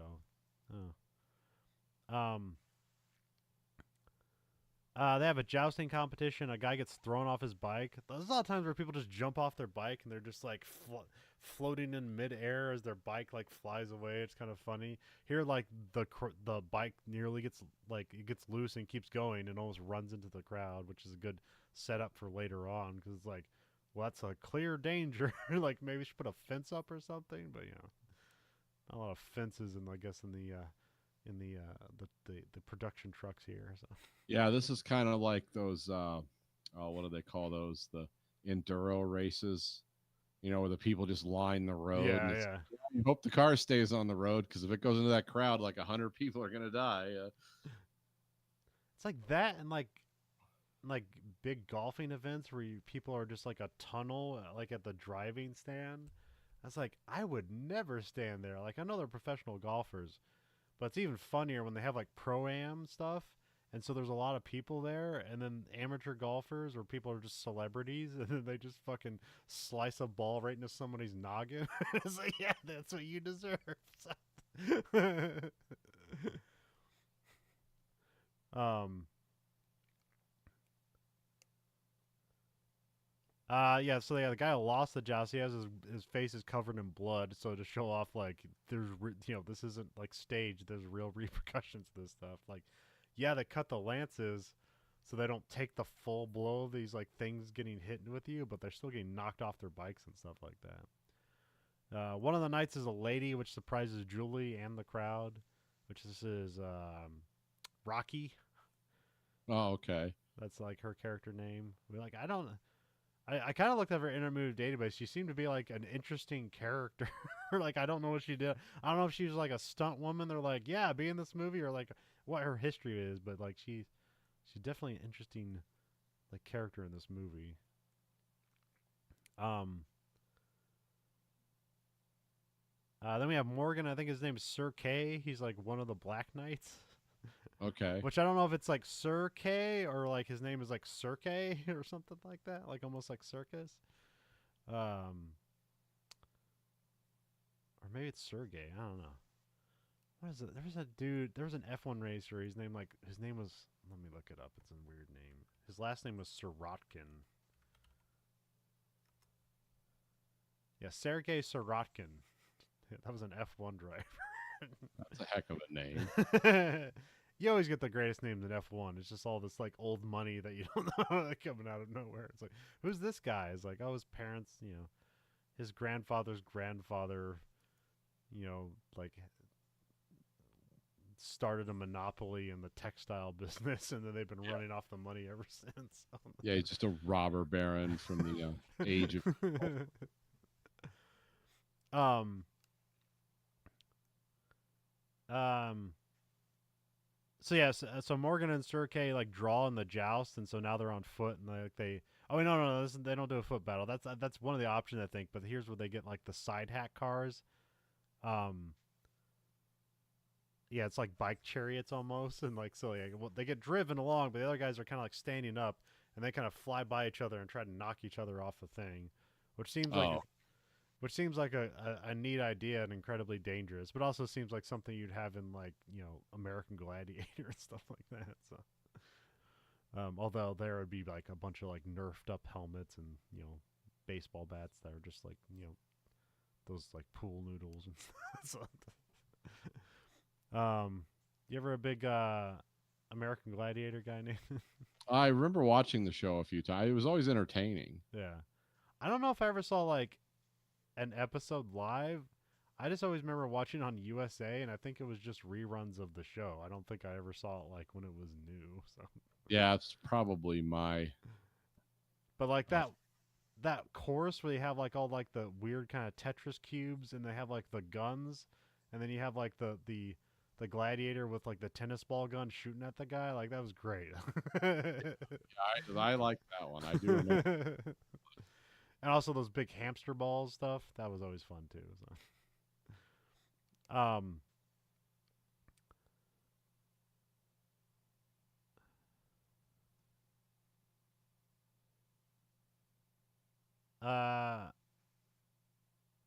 So yeah, the side hack battle like continues, like it goes on for like 10 minutes, which that's probably the biggest problem with this movie is its runtime. Yeah, it's a very long It's a movie. 2.5 hour movie. Yeah. Now I will say like this first like 40 minutes kind of screams by because it's just like what's going on here? um, but then there's a lot of like things where it's like this is kind of getting drawn out, but like I don't know. I guess I appreciate the completion of the story. I guess so. Um, Well, they have to establish and set up a lot of things, yeah, and that's part of the deal with it. It's like, yeah, this is starting to sag in the middle, but I get why it's happening. yeah. Billy gets his helmet. And he's warned by Lynette to not go fight the Black Knight Morgan. So that's like Morgan's character is also like the Black Knight. So he's kind of. It's not really made clear, but there's like factions here. There's like the knights fighting for the king, and then there's the knights trying to like win the kingship, and you don't know if like that's rigged or if that's like always a possibility. Um, because we'll get to it later on, but there's like a moment where it's like the king is knocked off his bike, and then the other knights have to like fight people away to keep the king from having to yield. And it's like Yeah. that doesn't seem fair necessarily. Like if the guy knocked the king off, shouldn't he be king now? But there's like an extra special step to keep him in charge of everything. So Remember, in modern society, the man at the top always enjoys subsidy that you don't get. yeah, It's a lesson in modern capitalism. always. If you don't know what a movie's talking about, assume it's something about capitalism.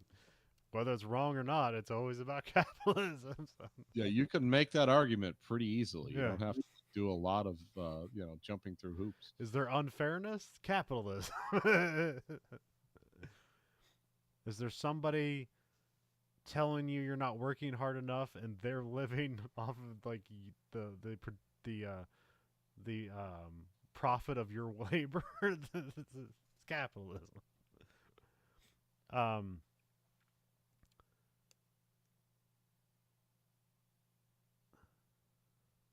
So yeah, Morgan wins his duel on the side hack bikes, and then Billy and Morgan ride at each other with hand weapons instead of the jousting sticks.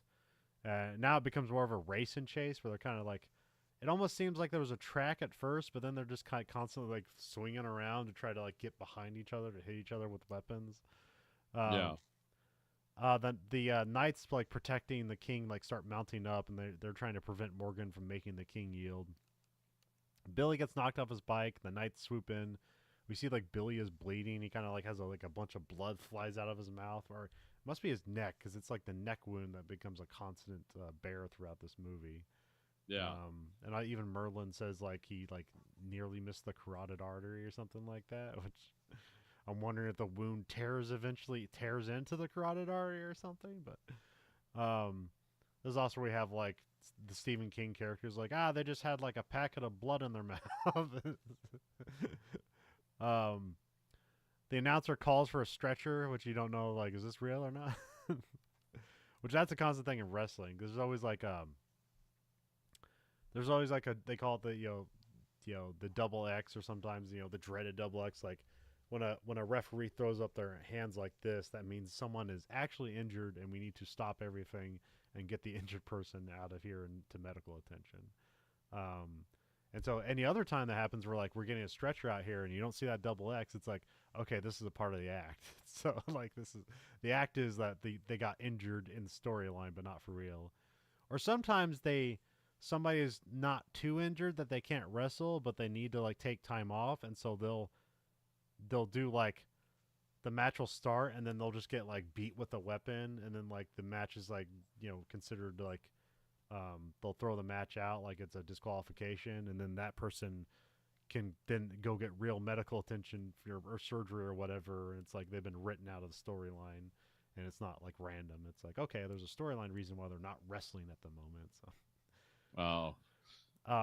but now because people are aware of the double X thing, that you even have sometimes where they do a false double X, and then it's actually a fake out and part of the storyline. So you can't believe anything anymore. So, um,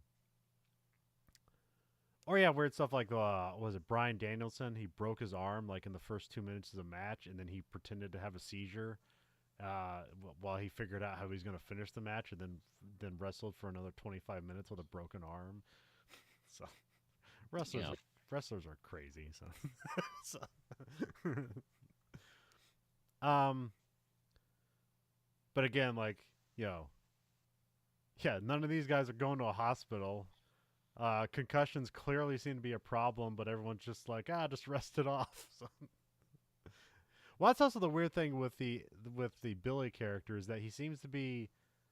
I don't know how old he's supposed to be here, but I feel like in storyline he's supposed to be older than he actually is because they're like, he's at the end of his his time as a performer, like he's constantly injured and like this is the end of his career when he seems to be like roughly the same age as everybody else. So Yeah. it seems kind of out of order in that way, but I don't know. Get the best actors you can, I suppose. So.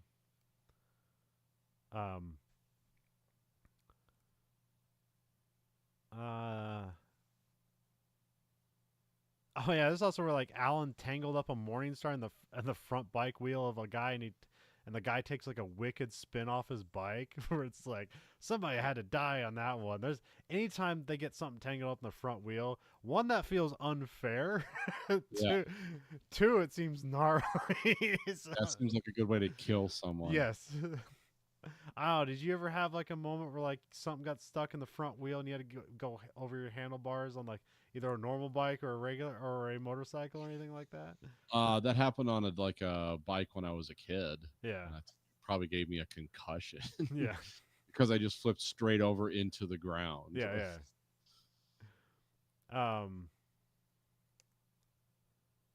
yeah. Billy gets tended to, like they're angry at Billy for being like too reckless with like the event because like they're basically like, hey man, like take it easy or whatever, but like they still want to put on the event because like to Billy like it's like no, they're like at all there have to be fairness. Like if I'm too weak to hold the crown, then somebody needs to take it from me, and they're like, hey man, we're putting on a show.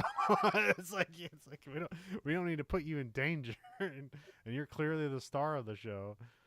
I don't know. Who do you think is the star of the show? It's kind of hard to tell. I think everyone waits for the king to do something. Obviously, he's there for a reason. Yeah, but it's also like the king doesn't really have to do a whole lot except at the end of the show. So, where it's everybody else is like working their ass off the entire time.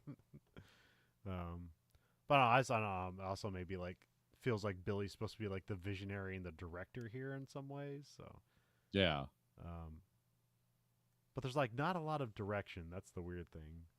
Because it seems like the contention, like in the middle of the movie, is like, "Hey, man, we need to make money, and like things need to be like organized," and then Billy's just like, "Isn't the vision enough?" or something like that. Like it's like, it doesn't put food on my table or buy me a house. We're just vagabonds here. Like, we just enjoy the crowds we get. Yeah. Um, Merlin talks with Billy and his visions because here he talks about like kind of about like the crow vision being like an end of him in some way. So that's a ticking time clock in some some ways. Uh, Merlin says he's been getting knocked around and so he's like bound to see things. So this is kind of like concussion stuff going on here. Of course, this is before we knew more about concussions. Yeah. Now, back then, it was just a headache. Just sleep it off. Yeah. Yeah, I can't remember my name and I'm pissing blood. Just go to sleep. Then Merlin starts talking about spirituality. Merlin tells the story of King Arthur. I half listened to this. I didn't understand it. I wrote something about sending women off on a boat and one kid returns. Nathan, do you remember what's going on here? No, I didn't exactly understand this story, but and I didn't know what it was related to, but I know this guy is. I looked this guy up, the actor, because his name's Brother Blue, and he was famous for being one of these like verbal actors that was just kind of he did like a lot of free association type storytelling, where just a lot of concepts and ideas were added together. But it was more like it's more like how you vibe with the crowd than what you're saying. It's one of those type of performance Oh, it's like things. vocal jazz or something. Yes, yes. Okay. So I assumed it's like, oh, this is because I listened to it once. I was like, huh? um. Then we cut to Julie puts a charm on Alan's jousting stick, which I didn't know if this is like clearly this is a penis thing, right? I think so. And Yeah. like the and the trinket's like a condom or something like that. I don't know. I don't know, Yeah. Nathan. Go full Verhoeven Effect with this. Here, then see, there's a thing. What was the thing? There was a song that women used to sing for fertility in the Middle Ages. It was like around the maypole or something. Yeah, yeah, And the maypole was always like phallic imagery. yeah. They would try to throw hoops of grass or whatever over the maypole, and it meant they would be impregnated. It was like a metaphoric thing. So I saw it was like, oh, this is like we're doing it this way. It's like we're gonna ring his phallus with his pseudo phallus with we're going to engulf it with our ring. It's like, okay, this is all like sexual innuendo. It's or not. Who knows? Billy comes out to make an appearance and returns to the throne. There's a final joust. Alan gets completely knocked off his bike. I forget who he's jousting. Is it just Morgan? I can't remember. I think that was Morgan. Yeah. And then Julie goes to Alan and they kind of walk off together. Then there's like a bunch of like amateur bikers or something. I don't know if they're like trying to audition for the troupe or if they're just here to hang out. Because they set I up. think it's the local people can come and like have fun, Okay.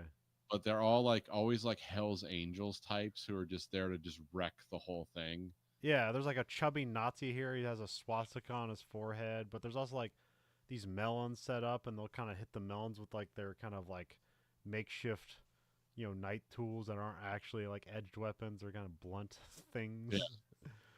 Um, but then like some of these Nazi guys like run off with the weapons, and so they get chased down by I forget. It's like I think it might be. No, it's not Alan, but Rocky's one of them, or maybe it's Alan and Rocky go chase after these guys. Um, Morgan comes up to Billy to apologize for using the club. So this is kind of like the capitulation where it's like, like, hey, they're in this together, even though they're like fictionally they're supposed to be against each other, and even though they, in some ways, they live that out in real life too. A kid fan comes up to Billy to get his autograph, and there's like a piece that was done in a motorcycle magazine that Billy wasn't aware of, and Billy gets weirded out by like and refuses to sign it because he's like he doesn't want the publicity because alongside his stuff is like a picture of Evil Knievel, and it's like, hey man, we're not doing that. This is about the art. He basically just tells that kid to fuck off. And then Morgan signs it because he like realizes like, hey, we have fans. Why don't we cater to our fans? Are you a fucking moron? So, This kid paid money to be here. we cut to Julie grabs Alan and kisses him when he gives her a new necklace. Yeah, because there's she has like a necklace has a key on it, and he says something like, "Hey, this wasn't a gift from a guy, right? Because that's bad luck if it was." But that time when she puts it on the jousting stick, he wins that joust, but not the next one. The cops show up. While they're doing tryouts. The Knights chase after some bikers who grab some prop weapons. Rocky chases down one and knocks off the Nazi guy and says he has guts, and that's the first thing you need. So even though this is like some kind of like Nazi guy, she's like, hey, yeah, keep trying, man. So that being the end of Act 1, which I think that's about 40 minutes into the movie. Yeah. So we got Act 2. The day's winding down. Morgan is practice fighting, like around a fire. Nighttime. They're around the fire as they prepare food and like they play music. There's a weird thing with music in this movie because you have like the one guy who can play guitar, and then you have like the minstrels that have like the horns, but then all the music from the horns is just like played from a sound truck. They don't actually play the horns. Yeah, they're lip syncing, but with sound trucks. Yeah. Really playing the horn because once they try to really play the horn, it's just not loud enough. Or they're just not, or just props. They're not designed to actually make those sounds. So. Right.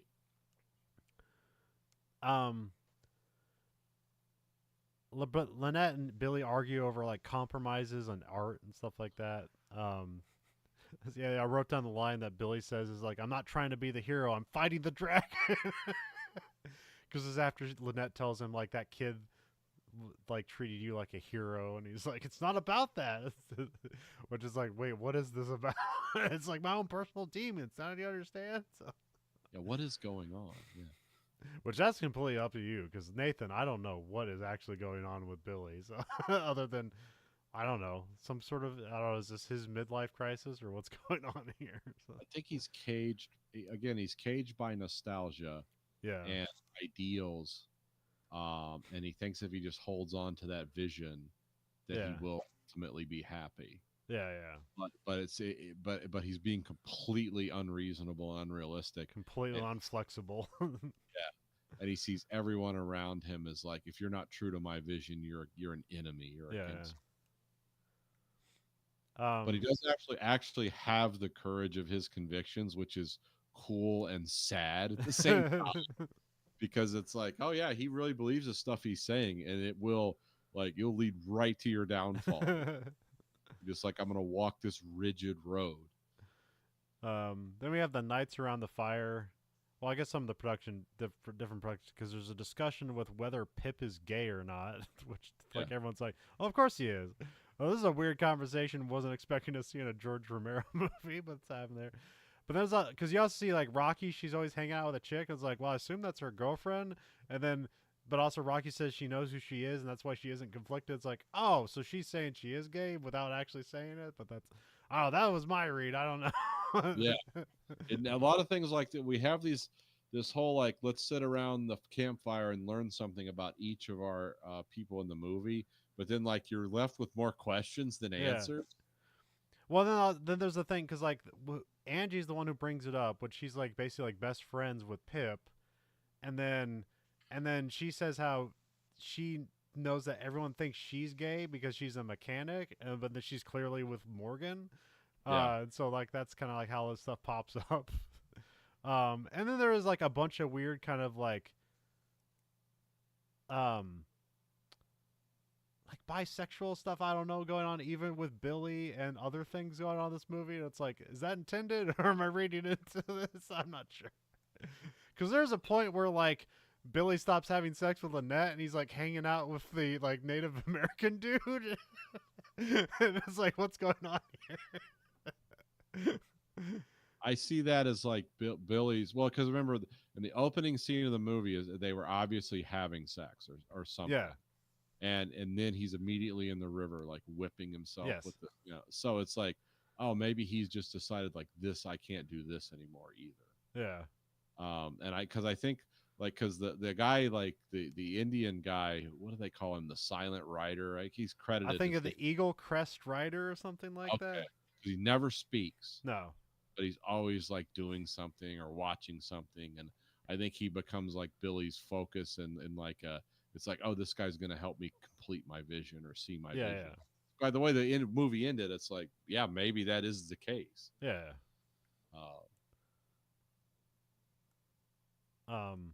but yeah, I don't know if it's like, because there's like a line in some of these movies between like brotherhood and, like, are these guys in love with each other Yeah. as brothers and friends, or is there more there, something unspoken, or is this how just men being emotionally vulnerable with people, like in the American mindset, be gay? Yeah. I don't know. Yeah, because like at this time, if this movie come out, like they would just people would be like, "This movie's gay."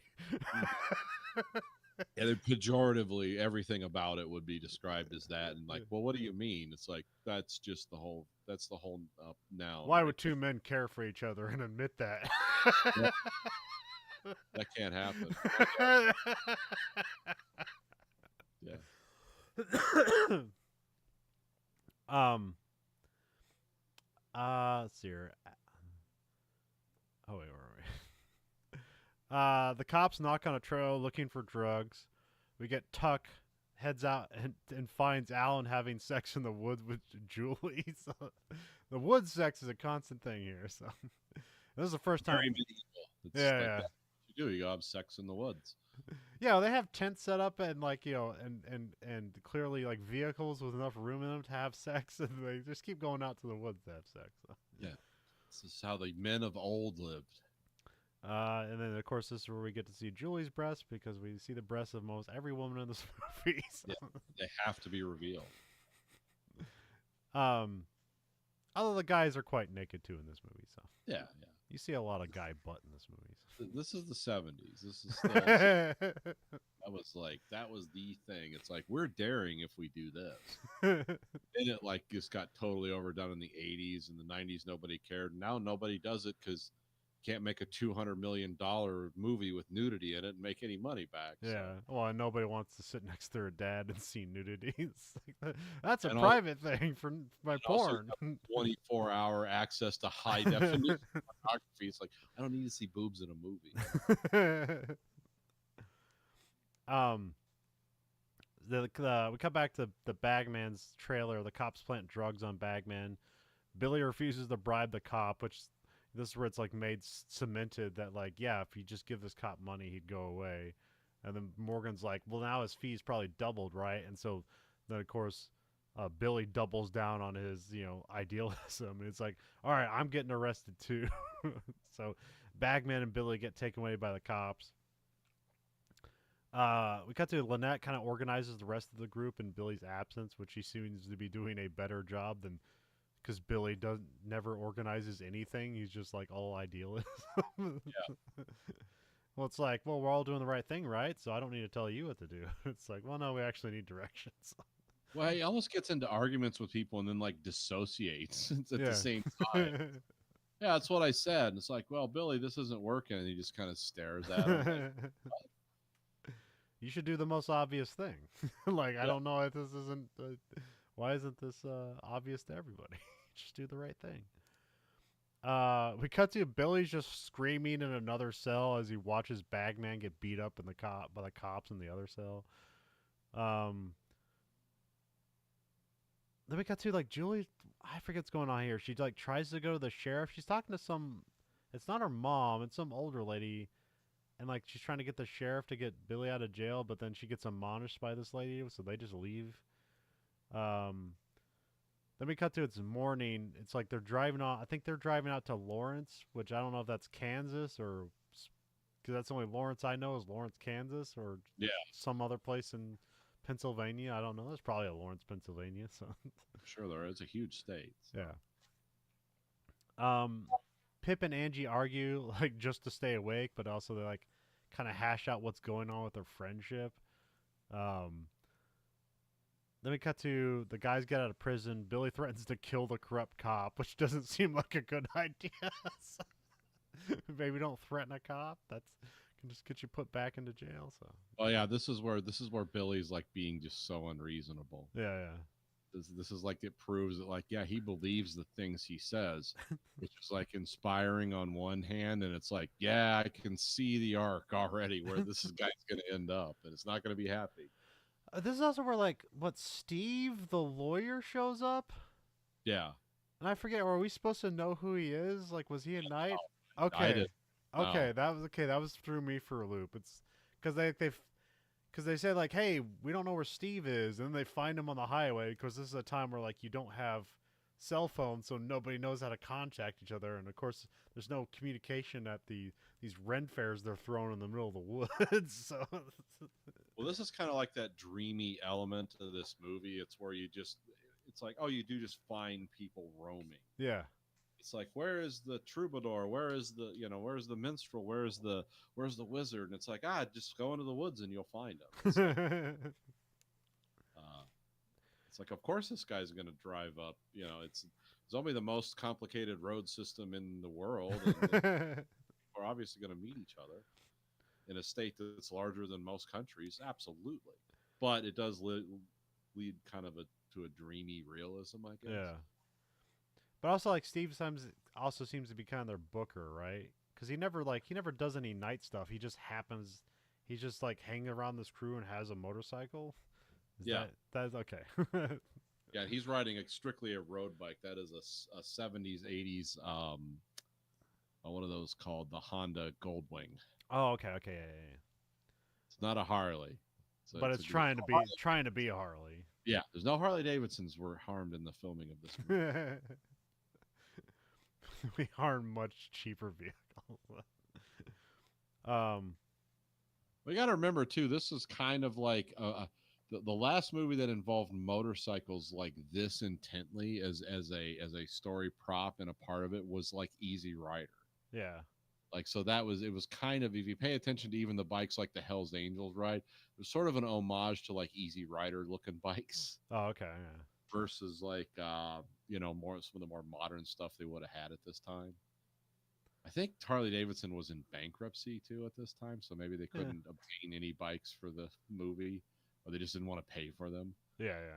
or they wouldn't run long enough to be, Yeah. because that was a problem. I mean, yeah, they said this movie's like $3 million, which, you know, it kind of seems like a more expensive movie than that. But also, Romero was probably making it on the thinnest budget he could. So Yeah.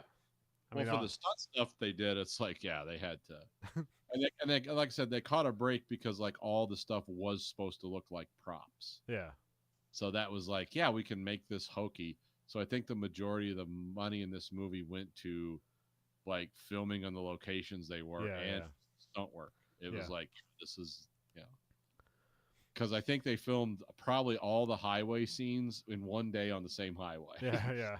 This costume on, you park this truck that way, you ride up, and it's like, and we're doing all the highway stuff. But also, I get confused by the Steve character because there also seems to be like 4 other guys that look exactly like Steve. Like this is just a guy from the 70s. 70s man. He has like brown tinted glasses. Yeah, and like a jean jacket. Yeah. Um. Um. Then we have Julia kind of like officially leaves home. We see her mom has a black eye from her drunk husband. It's like, oh Jesus! It's like, Yeah.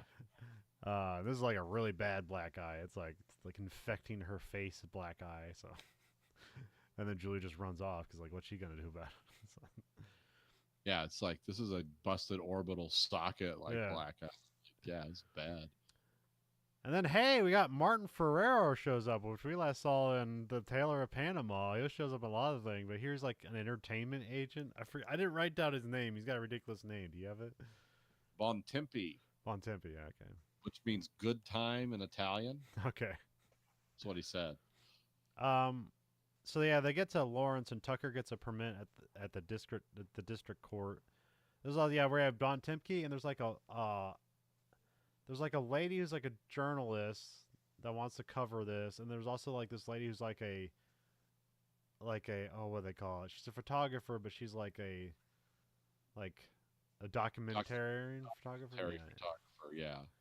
And then she's kind of like a chubby lady, so they hook her up with Tucker, who's kind of a chubby guy. So Yeah. it seemed kind of like. I think we see her boobs more than anyone else. Yeah. There's like a scene. There's like a pretty extended scene with pizza and boobs and Tucker. So that's when my wife walked in the movie. She's like, "What are you watching?" I said, "It's 70s movies, like 80s."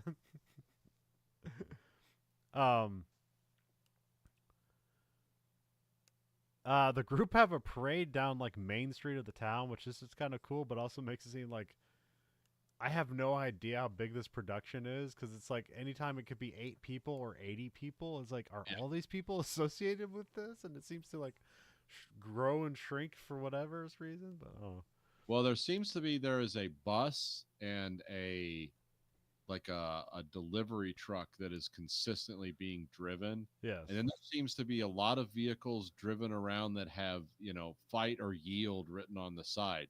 And like you said, it's anywhere from like, this is a troop of 20 people to like, oh, this is the circus coming to town. Yes. Like there are literally 100 people involved in this production. And you don't know, and it's not made clear. yeah, There's a lot of the trucks that are sitting there, I guarantee you, they just pulled them out of a junkyard, painted them. They don't have engines or anything in them, and they just set them up on the site. yeah. They only drive 3 different vehicles in this. But I get it. It's kind of almost borderline guerrilla filmmaking. So.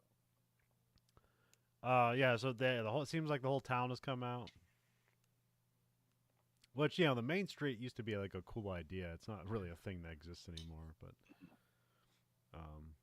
it's a place where like shops exist that sell you chocolate from 7 different parts of the world. yeah.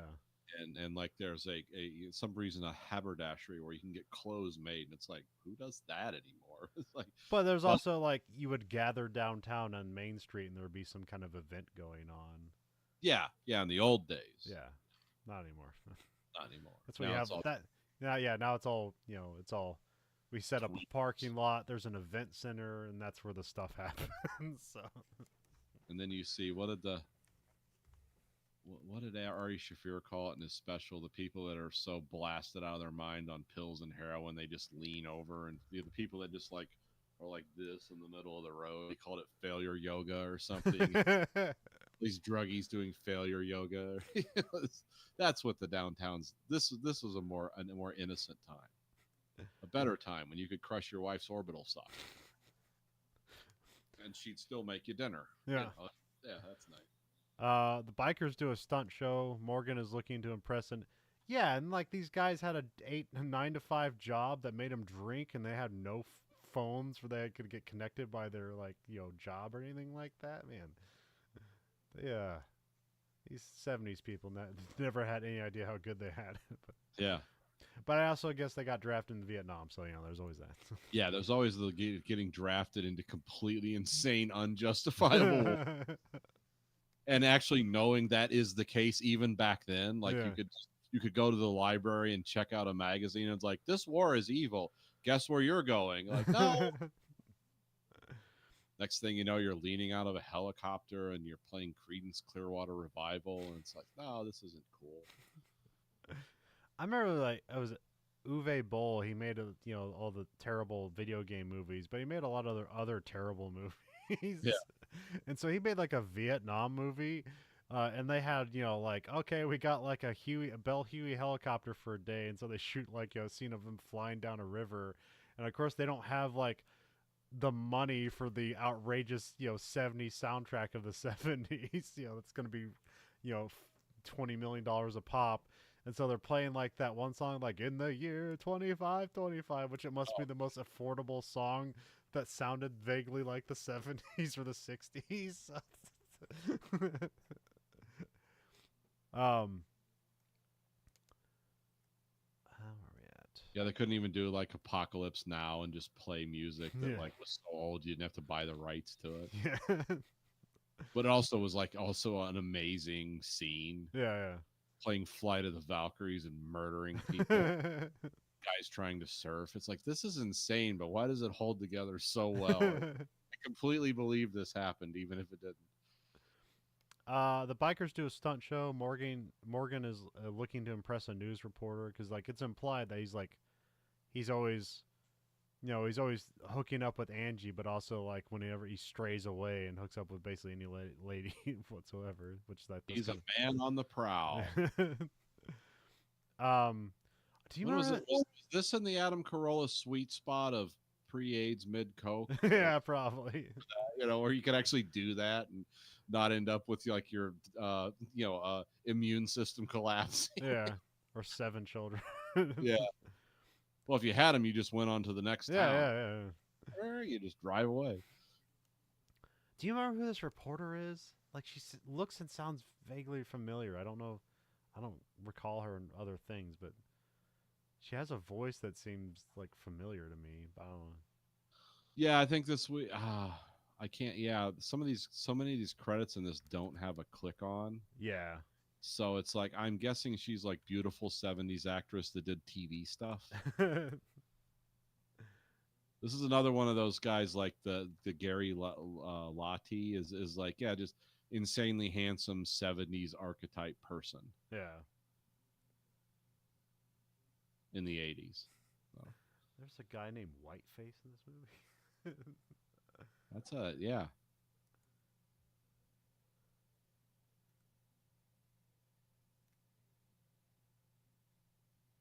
I mean, the silent guy is just credited as the Indian. So. Yeah. Yeah, I can't. No idea. Yeah, I don't, because I see it not because like, and Lynette is Amy Ingersoll, and I know who that character, and Patricia Tallman's Julie.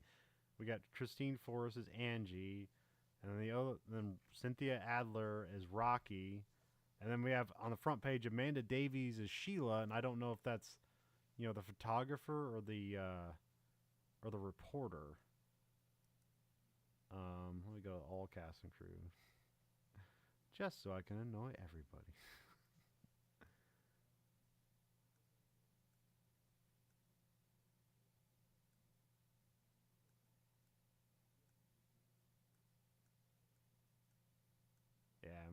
Maybe I'm just confused or something else. Yeah.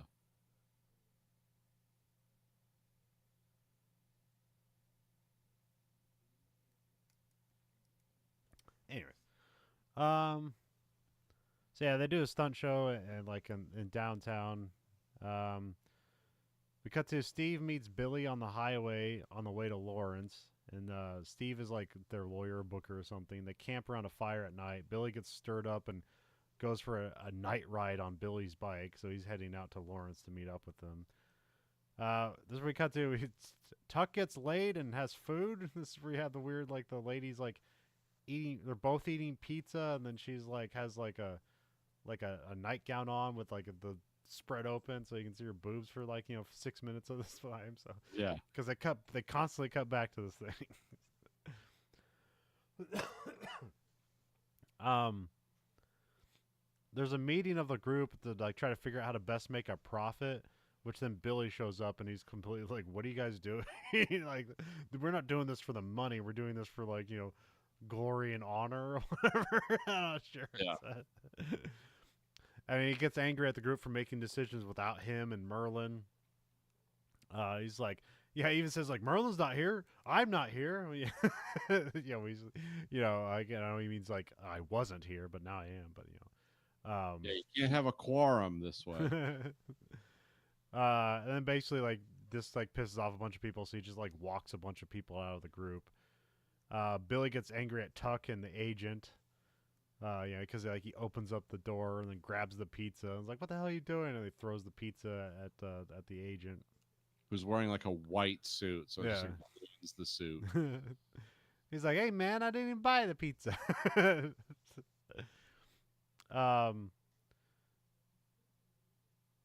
We see Billy lays down. His neck wound is like opened up again, so he's like starts bleeding again. Lynn has like a revealing conversation with Billy, like wondering why she's still around. So it's like she still believes in Billy, but it's also kind of like, well, this is the end of everything. So we cut to the Ren Fairs going on in Lawrence. There's a bunch of bikers that have shown up like to show off or whatever. Like, yeah, again, this is like like the Hell's Bikers that come around. So I'm guessing like this Ren Fair thing attracts bikers as well as people just like looking for a Ren Fair. I don't know. Did you ever go to a Ren Fair? You like those? I went to a couple of them. They're all right. Okay. You can separate you from a lot of money really quickly. Yeah. Yeah. At least a lot of handmade stuff. That's always good. Yeah, that is. I mean, yeah, you'll end up like, yeah, of course I need this sword. That'll happen.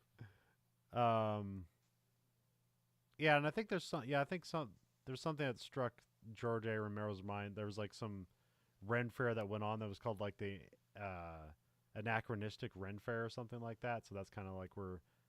Yeah, it's called the Society for Creative Anachronism. Okay, all right. So they basically, and that was founded by, I can't remember, science fiction writers in the 60s. There was like Frederick Paul was one of them, and some other people, but they're not like recreating the Middle Ages accurately. Yeah. They're taking the things they like from it and making it seem like it was idealized. Like that was the point. Okay. It's like we're not doing accurate historical recreations. We're taking like, like what this guy's doing. It's like we're remembering the good stuff and forgetting the bad stuff. Yeah. I always like the idea of it, but I imagine it's always annoying of the people who dress up as like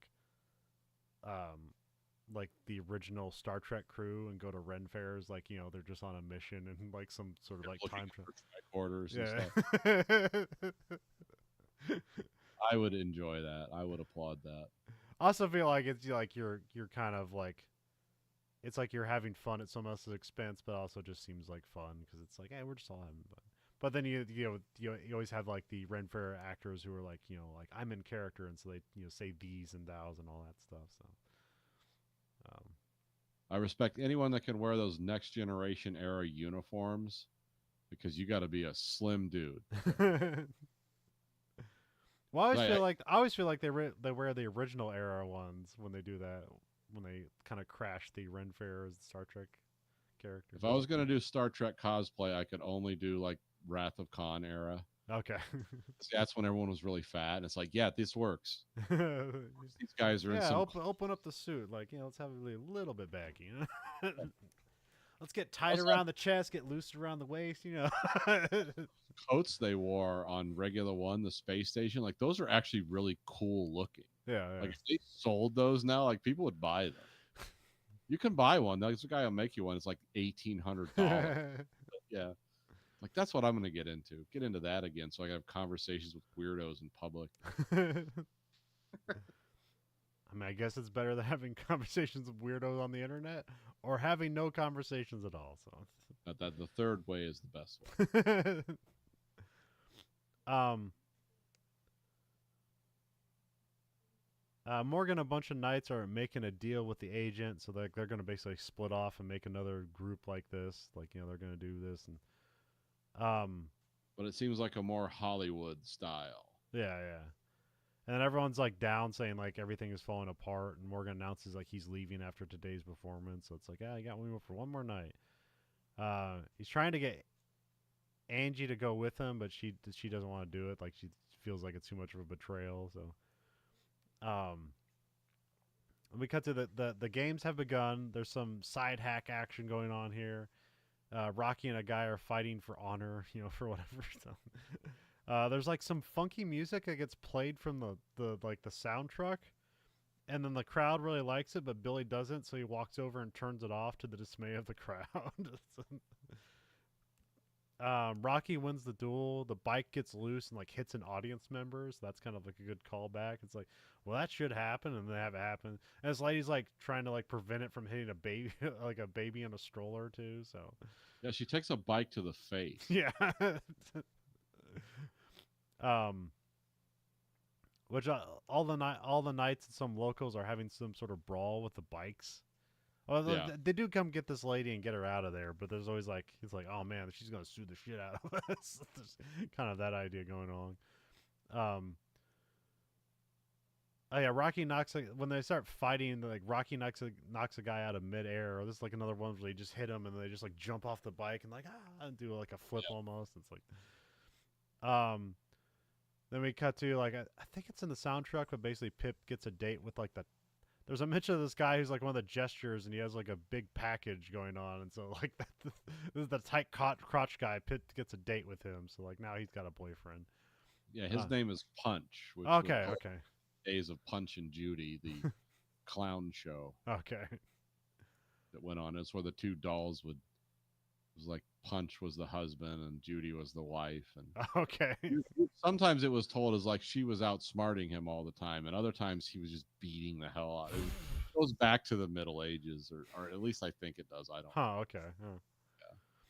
Huh. Things are going to chaos to Billy's dismay, but the delight of the crowd, because like it's like, yeah, this craziness is awesome. Because like they stopped the show to like fight these bikers. Yeah, the Hell's Angels show, a different group of Hell's Angels show up. They're stealing weapons again. They want to steal their weapons all the time. Yeah, yeah. But also one of the bikers like crashes through the rack of weapons. And remember, these are pre-sawn lances, so they'll break, so the guy doesn't get impaled. So all the lances are destroyed, the racks are destroyed, the weapons are in disarray. Yeah, and they started, yeah, and like when they had that meeting, they were talking about the cost of everything, and it's like, yeah, our money's all going into our bikes to repair them and stuff, and making weapons all the time. So it's like, there's a new guy, I think, but this is where you get the, he's got a blackbird blot on his armor, which like I did you see what his name? I thought like the Eagle Crest Rider is what I saw. Is there a different name? Yeah, it was Eagle Crest Rider. Some reviews I read called him the Silent Rider. Okay. He never says anything. But does he show up with the Hell's Angel guys, or does he just show up out of nowhere here? I think he kind of shows up out of nowhere. Okay. Because the Hell's Angels guys are like wearing colors and driving different kind of bikes. This guy shows up like in armor with a helmet. Like and like jeans. That's his thing. Is like he has everything else but jeans is like what separates him from everybody else. He's a Native American from the 70s/80s. They all wore jeans. Okay. Their uniform. jeans and a jean jacket with jean pants and jean Yeah, coat. this is how you shoot an FBI agent and get away Yes, with yes, it. exactly. um, Billy sees this as like prophetic or whatever, and so he goes to fight the guy because he's like, "Yes, this is my end." Or whatever. I don't know. I don't know. Is this like, is this all a weird journey to suicide, or just a journey of like sadness and like you said, like uh, not narcissism. What's the thing for nostalgia getting the best of Yeah. you? It's kind of a combination of things. It's his world falling apart and him grasping onto something that showed up, Okay. which may or may not be significant. And we turns out it was very significant. This guy showed up. Yeah. You just don't know exactly why yet. But Billy's embracing it because remember he kind of sees beyond everyone else. He's always thinking about the purity of Yeah. what they're doing, not the profit. Alan's basically supposed to be the he's kind of like the lead knight in a way. He's kind of He'd be like Sir Lancelot, maybe, who Yes. betrays Arthur, Yes. and the silent rider would be like Percival, who's the only one who stayed loyal to the very end to Arthur. Okay. And so, yeah, it's all very, built around that. Yeah. But yeah, Alan tries to get in the way of Billy fighting lest he injure himself again. Billy knocks Alan off of his back. Wait, no, what the hell? Yeah, I forget what's going on.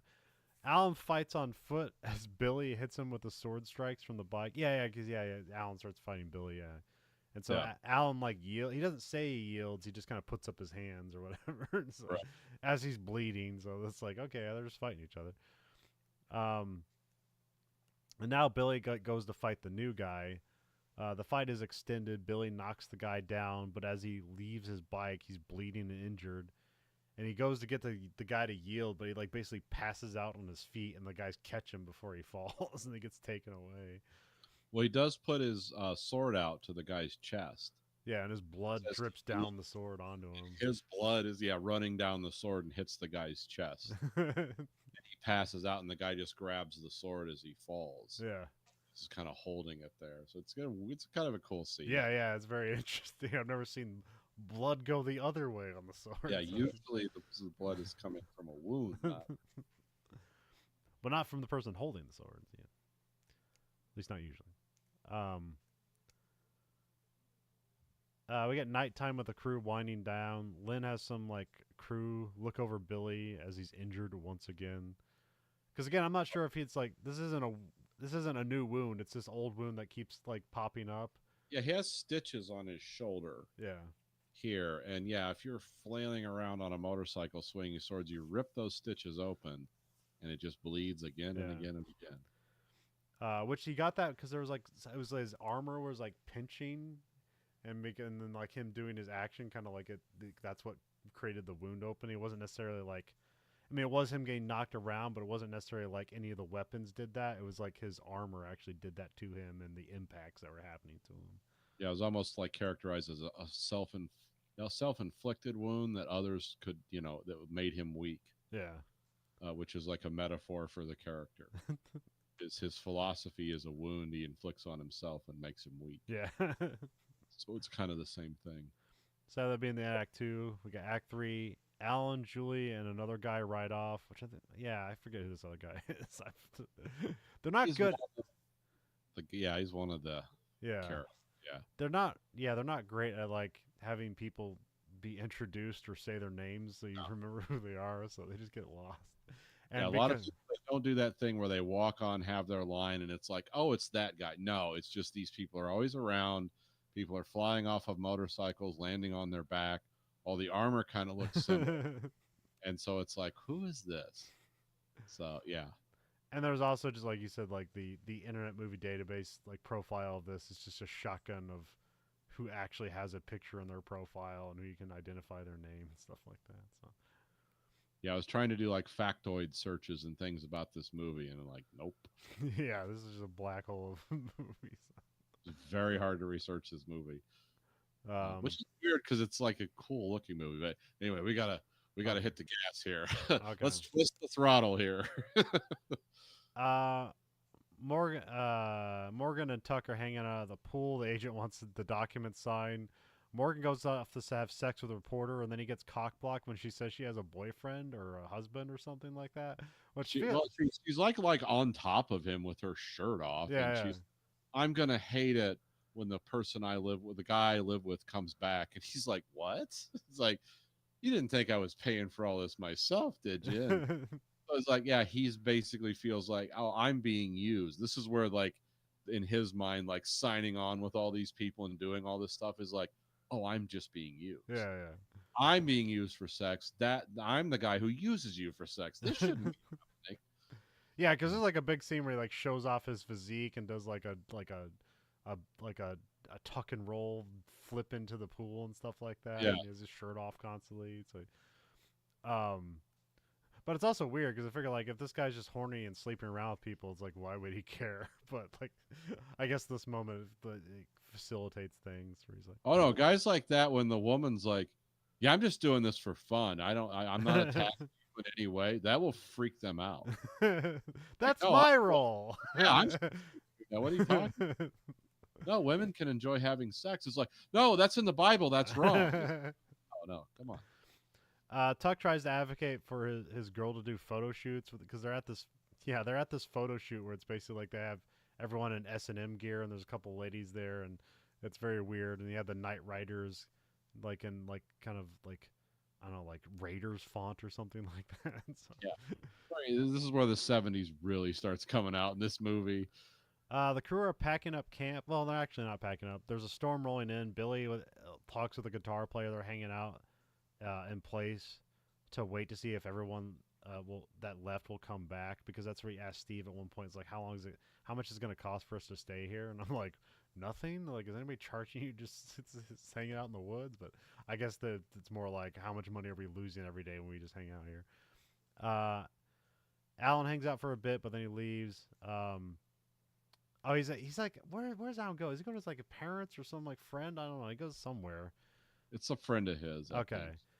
And then like Julie's like hanging out on this rock, like listening to music on like her like Walkman or whatever. And then she's like, they kind of play her up to be childish here, which I guess that's what makes the next scene more because Alan that night takes Julie back home to her distress and confusion, and she just sits outside and like the light turns on the home, and she just goes fuck.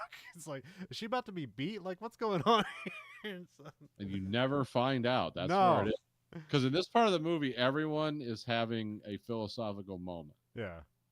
Like, because he's talking with his friends, and he's there with his teenage girlfriend and her giant Walkman when he realizes this isn't what I want. King Billy's talking with the guitar player about how can we have this song, and Morgan has realized like, oh, these entertainment people are scum. Yeah. So everyone's having like it's a three-way philosophical duet or three-way philosophical thing that's going on that does tie all the characters back together. And it doesn't take a lot of work to put that together. It's actually kind of cool. Yeah. Some of it is abrupt because that's just the nature of this movie. For 2.5 hours, this is an abrupt movie in a lot of ways. But yeah, that is interesting. Like we're having philosophy time now. Billy and the guitar player. Tom and his friends, Morgan and his crew, and they're realizing like, God, we've all betrayed ourselves in some way. Julie's fate. Yeah, but not betrayed like morals by taking like. I mean, I'm assuming she's 18, but yeah, she doesn't look like a teenager. No. But I'm assuming. Playing a teenager, it's like, well, the real lesson there is like, what are you doing, dude? You're like 30. That's clearly amoral. But no, the problem is like, no, I really love another woman who is all probably more age appropriate. Yeah. But the conundrum here is I got to drop you off back into your pit of alcohol abuse, and who knows what else Dad's getting up to when he's drunk, which it's all horrifying. Yeah. But it's like, yeah, this is the way it has to be. Toots.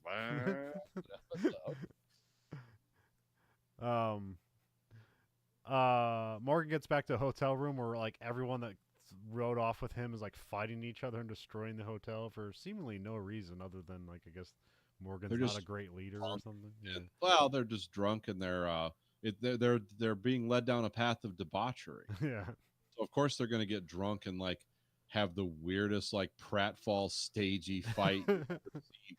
Probably on purpose. I think that was like a double thing there because it looked like a silly fight. Yeah, It's like, oh, but these guys stage silly fights, so maybe they're yeah. drunkenly having a silly fight because as soon as you smash a lamp over someone's head in real life, it's like someone's going to the hospital because they're either cut up or their Yeah. brain knocked off their skull. Morgan sits up outside beside himself. He's like holding a lily to his like face or something like Yeah, that. he's like keeps doing like the shaping movement. Alan pulls up and like recruits Morgan back to go back to Billy. Again, Pennsylvania finding. Yeah. Sitting outside a random hotel, two dudes pull up. The future is set. I'm gonna start hanging out in Pennsylvania and see who shows up. Like I'm gonna hang out like on a freeway and see I mean, who's maybe that's something phones like destroyed, where you just go places and there's people there, and you just start hanging out because, man, we may never find each other ever again. So. yeah. What did they say? What was that weird thing that the weird couple said in the Red Dead Redemption? They were the psycho sex couple. Like strangers are just friends you haven't made yet. You know, sleep with his sister while he watched. And you had to kill him or something. That's a weird thing to have in a video game. But yeah, people who say things like that would be those kind of people. Then we cut to we have like the road back. We have Bill like Alan going back, and then Morgan's group kind of show up, but to go back to Billy. But now they have like new costume and bike mods, so they basically just stole these from the Hollywood production or whatever. We cut to Billy flogs. Yeah, basically rides up in the most like 70s bike since rollerball. Yeah, But they're doing it in formation on a country road. yeah, And I like this scene just because I can appreciate riding side by side with people and going around. That's nuts. Like that's hard to do. And so that's why I said they had the roads closed, obviously, because there's no way these guys are like, we're going to do a curvy road side by side where we have no maneuvering space on either Yeah. side. Cars coming at us. And it's like, okay, this is kind of cool. Everything looks goofy. The bikes look goofy, but I think they're supposed to. yeah. I think that's implied. Like this is commercialism. Yeah, and well, all it's gaudiness. yeah, it's all just like bike mods that are just like glued on, so it's like Yeah, it's not much it's better like than these what they're bikes are doing. powered by jet engines. Yeah, Or it's just a Kawasaki with a bunch of crap glued on it, and it's very gaudy too, yeah, intentionally so. yeah, That or somebody really thought like, hey, let's bring disco to a bike. Billy flogs himself in the water again. This is where the Native American guy just like sits by as he does this. Everyone gets reunited. The guy's actually casting bones, Oh, okay, huh? which is a way of telling the future how the bones land. Yeah. You can read the bones and things like that. I don't know how to do it because that stuff's nonsense, but it looks cool in the movie. Billy gets quickly dressed, and he's like his crotch is just waterlogged. Weird, like dressing. It's like, Billy, did you piss your pants? Nay. Actually, they don't do the goofy dialogue in this, which is a good choice. It's Yeah. like, yeah, I'm glad they didn't. Well, I decide. think that's how they wanted to do it originally, is have like knights and horses and stuff, and then but they would talk like modern people. Yeah, But then they're just like, I think bikes are cheaper and cooler, so and more reliable. yeah. Feet of hay. This bike is Shit everywhere. we have a bike maintenance montage. It's the night before another performance. Morgan goes to Angie looking for a hack driver. She says she has one, which you thought that meant that she's going to be the hack driver. That's what I thought too. But it leads to nothing. Another problem with this movie: this abrupt, sharp angles. Well, there's even they have this dilemma later on where the bike won't start, and it's like she's gonna go out there. She's gonna be like a hack rider when she doesn't have any armor. It's gonna be this whole dilemma, and then it's never anything. So, Just keep kicking it; it'll start. Billy and the Knights work out like that. They're gonna have this big competition, and any rider separated from their bike will be out because they all say like, "Well, I'm not gonna yield." So we need to have it so that if you fall off your bike, you're Yeah, if you're unhorsed, you're down. You're out of contention to be the king. And so yeah, they're gonna have like Retiring. yeah. And there's so yeah, then we cut to the next day. There's fight amongst the group of knights. There isn't a crowd here, so this is all just for their own internal, happen. This is how you deal with it. Uh, they charge at each other all at once, so there's not like a one at a time thing going on here. There's mostly jousters, and there's a couple of hack riders, which this where you have like the main guys. You have Alan, one of the hack riders, and then Morgan is the other hack rider.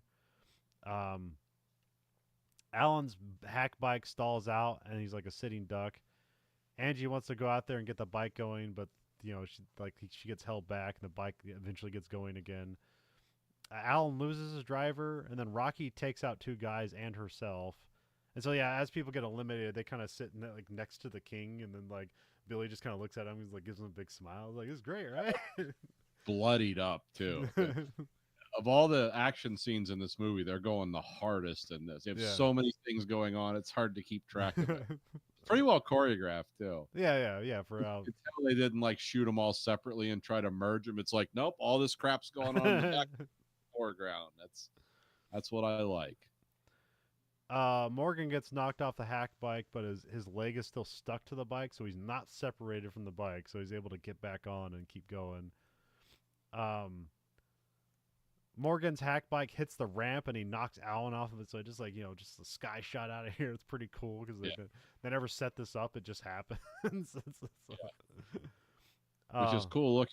Also, in your logical mind, is like that's a good way to kill someone. Yeah. um. So yeah. So yeah. Morgan ends up winning the competition. So Morgan stands before the king. Billy takes off his crown and puts it on Morgan. Liz gives her crown to Morgan, and Morgan tells the agent to burn the contract. And then Morgan goes over to Angie, kisses her, and gives her the crown. So she's like, this is the new king and queen. So it's kind of fun. But also, I don't see them being like the stars of the show. So it's like I don't know if this continues on after Billy leaves. But Yeah, that's the doubt in your mind. It's like, yeah, Billy took this too far, but like, will it continue without his drive? yeah. Um, And then you segue into like the darkest ending. Since like I don't know, it's like, ow, when like Robert De Niro's character got killed at the end of Heat, it was almost like I wanted him to get away too. But instead they put that swelling Moby soundtrack music, and it's like, yeah, I mean, this is a kind of a brave ending for what you're doing here. It's like you didn't need to do this. You could have ended the movie right here, but it's like, no, well, we the gotta reason kill I thought about it is because at the end of this movie they could have played that that Moby like God's Yeah. face upon the water. It's like you could have played that at the end of this movie too, and it would have fit. It's also funny because this is like exactly how what is it? Oh, what was the biker show? Like Easy Rider ended kind of like this. Oh, I guess so. Yeah, but no, like what was the? Sons of Anarchy. Yeah, Sons of Anarchy ends the exact same way. Never watched one episode. I don't know why. I Oh, just never got around to it. first season's pretty great. The whole thing ends with like the main guy deciding at the end of he rides like stands up on his bike, hands out like in Christ pose, and just rides directly into a semi to die because that will solve everything if he's dead. So nobody really liked that. So. Everyone likes the end of Mad Max, so they just reshoot it. Yeah, the original, yeah, the one, yeah. Because remember that guy gets driven right into a semi. Yeah. Billy and Lynn kiss. Lynn leaves to go to be with Alan, which that's where I'm like, oh, this was a whole thing. No, it's all right. Another right angle and Knightriders. Like, okay, cool. They're both reasonably sexy, and that's what. Because I feel like they didn't even like talk throughout this movie, so it's like the relationship comes out of nowhere. Billy grabs his bike helmet, but I mean, it makes sense. Like it's like this is all parallels to the King Arthur story. So if he's Lancelot, he ends up with Guinevere, so that makes sort of a sense. So, but you have to do that work. We're going full Verhoeven. That a little, yeah.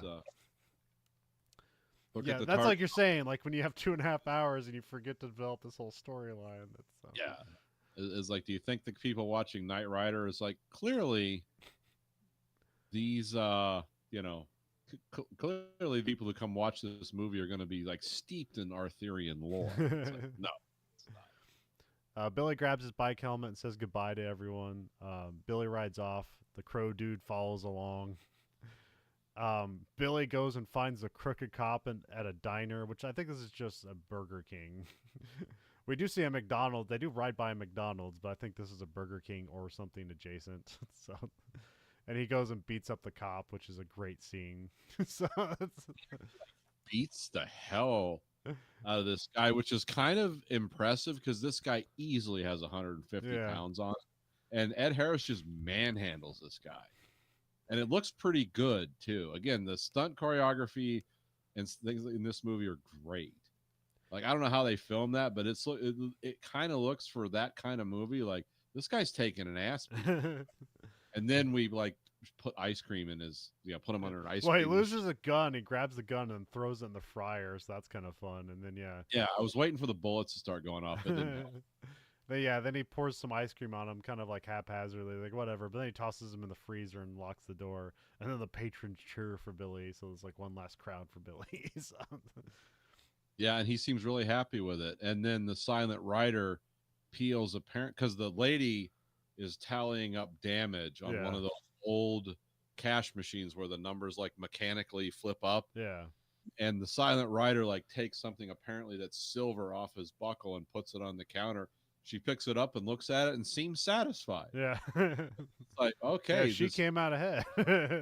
Billy has he's actually he's still living by his chivalry code. Yeah. It's like, yeah, I destroyed this restaurant, but my co-pilot here is like, oh, she's going to be way ahead with this, piece of silver.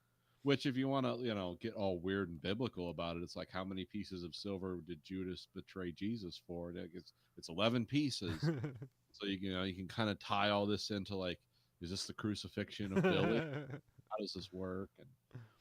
And then we cut to the kid from earlier in the movie, try to get the autograph. He's in class giving the Pledge of Allegiance, and then Billy shows up, gives him his sword, tussles the kid hair, and leaves. This is a great scene as well. So. Yeah, it's a good scene, but the intensity of Ed Harris is on full display here.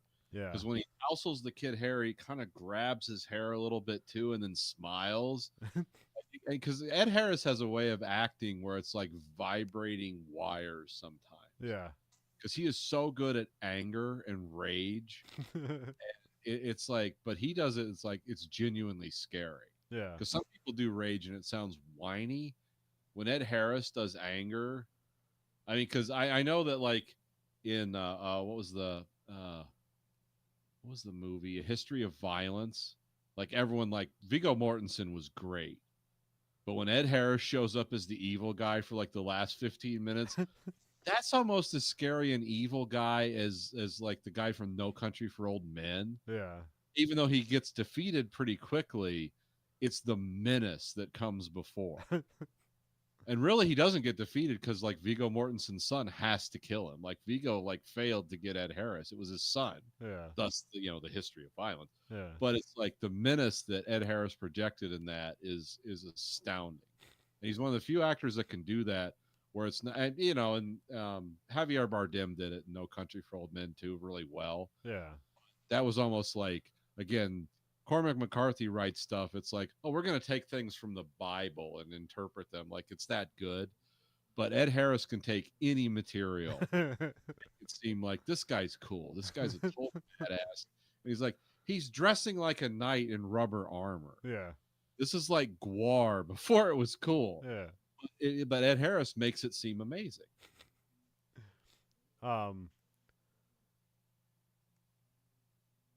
Yeah, so then he just leaves the school and like he apologizes for interruption. Yeah. Billy rides on. We see Pledge of Allegiance. Yeah. Let me tell you something about the Pledge of Allegiance, folks.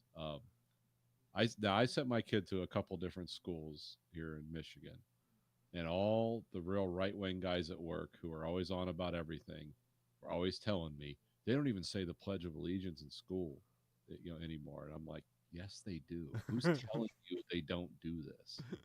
They don't do it in high school very much. They do it in elementary school every day. Yeah. And this guy did not believe me. And it's like, I've been a classroom volunteer. I've seen them do it. They're not doing it for my benefit. But I know that I know it's a sidetrack, but that's something I always hear nowadays. They don't even do the Pledge of Allegiance in school anymore. It's like, what school? I've seen this every elementary school I've ever been to. They do the Pledge of Allegiance. Yeah, I know I did the Pledge of Allegiance, but it became so rote to me that I forget when I ever did it. I did it constantly. I always remember it. I always I know I use it. did it. I just don't remember like what's a time of doing the Pledge of Allegiance. No, it was just a time where you just zoned out, did the thing, and then like thought of other things. It meant Well, nothing. my thing with that was I was always like, because I was into history when I was like 5. Yeah. So I always knew like this means something. A lot of guys died for this.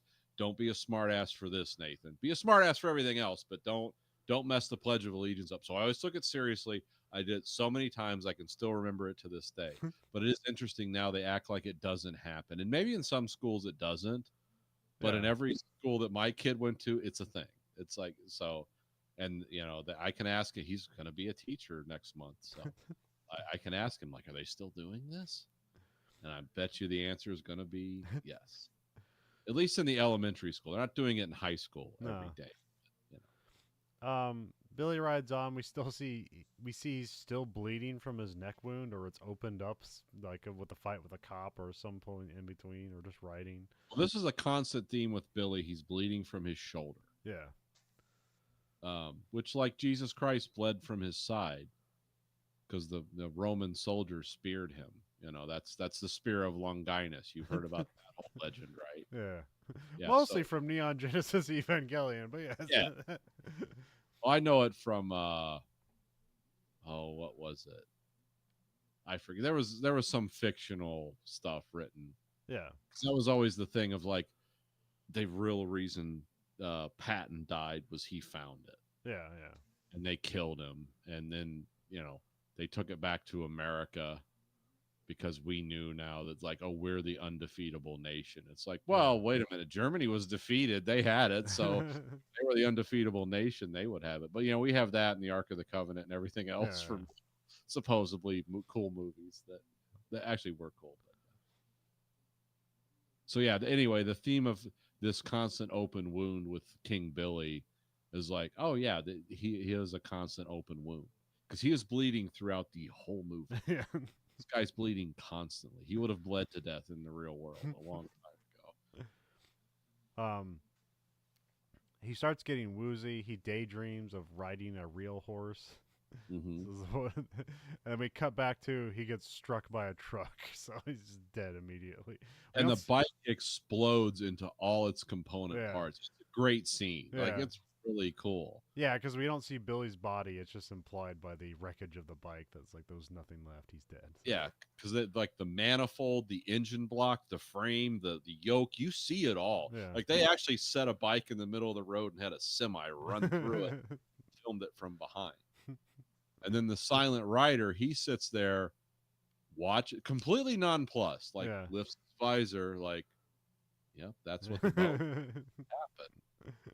That's Yeah, and like he was basically just there to witness. Billy needed a witness to his demise so he could pass on to the next life or something. Who knows? So. Yeah, much like Percival, he's like, I carry his testament forward. And you got to remember, like Native Americans in the 70s and 80s kind of adopt. It wasn't until like what was the one with Eddie Murphy? 48 Hours. Yeah. Like where Native Americans kind of occupied a different role, but they were always like Spock and Yoda rolled into one. Yeah. Like it has happened as was foretold, and then they just like, ride off into the sun. Oh, and this guy does it without any dialogue. He implies all that, which is, like I said, you could play the end movie from Heat during Heat during this. It would be amazing. Then we cut to the crew is gathered at Billy's funeral. They're all in their garb from like the Ren Fair and stuff. The guitar player has finished his song. It's a rainy funeral, and like everyone kind of leaves flowers and different trinkets on the grave, or the casket. And then we have the crew ride into the credits to triumphant music. So they continue on the anachronistic Ren Fair. So. Yeah, the same kind of like pseudo medieval / modern music that they play. It's a very triumphal theme. Yeah.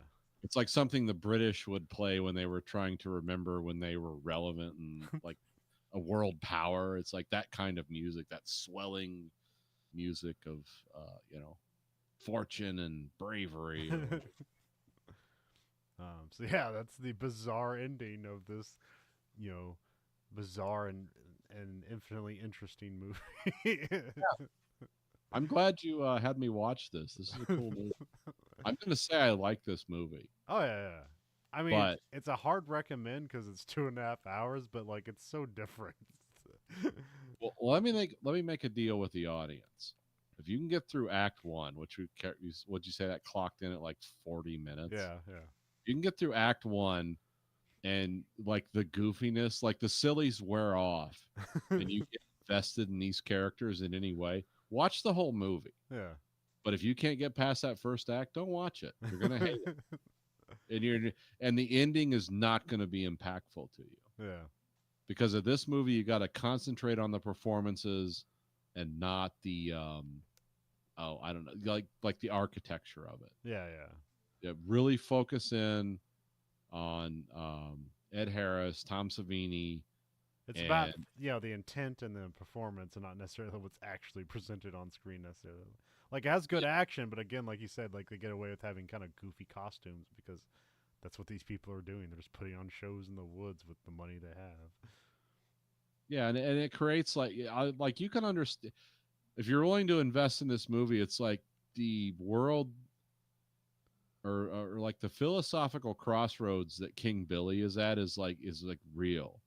It's like all this is fake, but in order for me to like be complete as a human, I have to believe it's real at the same time. Yeah.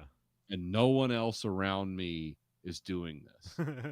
So therefore my way out is death. I have to self-destruct because the world is fake, and I'm part of it. I'm perpetuating a myth, a lie, but it's the only truth I have. And it's like, yeah, start thinking like that, and this movie means a lot more.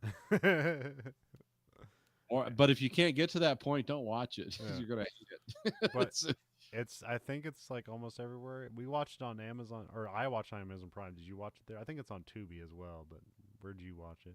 I watched it on Amazon Prime Okay. because I only had one commercial break, and it was 10 minutes long, which was cool because it's like, okay, I need to tap out. Although it's weird how it's presented on Amazon Prime because it's in parentheses, it says with commentary, and there's absolutely no commentary. So Love to hear that commentary. Looked for it, couldn't find it anywhere. I had to do more homework on this movie than I have in the last 15 movies we've watched. Yeah. Because I can't crib other people's ideas and repeat the things they say or add to it, because almost nobody has anything to say about this except that, if you like Ed Harris and you love good performances and kind of a weird context, like watch this. This movie itself is an anachronism. Nothing like it has been made before or since. I mean, did you even find like a Roger and Ebert like review of it, or they not even touch it? I found a bunch of people who like like to talk about movies and also were like had PhDs in philosophies and tried to compare and contrast that, which is like that's way beyond what we're doing. So I was sort of left with like, oh, what does this mean to me? And how could I recommend this movie to anybody? And that's, like I said, 40 minutes. And if you hate it, hit the eject button because it's not going to get any better. But if you like it and you like, kind of, this is like truly unique. It's not like unique cinematography or storytelling, but in its the whole product, the final product here is like nothing has ever been done like this. So wild to have like a really high quality actors, especially like the two main leads, like one guy who is just like this professionally trained actor, another guy who's like a stunt and special effects guy who's really giving it his all. Yeah. It's like this is amazing. You don't find this combination anywhere else. No one would ever try this. Yeah. No one would ever authorize $200 million ever. Yeah, and ultimately, I mean, this is like Romero and his friends out making a movie. and it does turn out to be cool. I'm not even like giving it a break because of its, whatever it is. It's like you're either going to like this or hate this. Yeah. But it's not like, no, there's a secret art here. It's like, no, you're either going to love it or you're going to. And a lot of that is driven by the performances of two people who are, both like excellent. I mean, Ed Harris is more like formally excellent. Yeah. And Tom Savini's like, I love this. I'm having a great He just time. brings an energy, man. Yeah, he brings the vibe.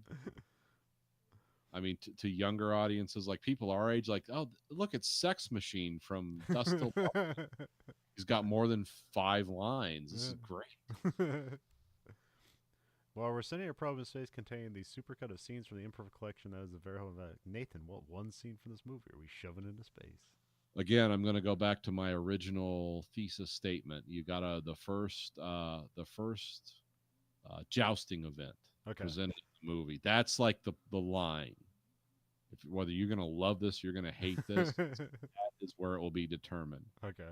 Because the stunts and the special effects they're doing in this movie, I know it's very 70s and 80s, but if you've ever ridden a motorcycle or driven any other type of non-standard machine that's not a car, you can really appreciate the danger and that's going on here, which makes the movie compelling in a way. Yeah. I mean, you kind of know what's going to happen. This isn't M. Night Shyamalan.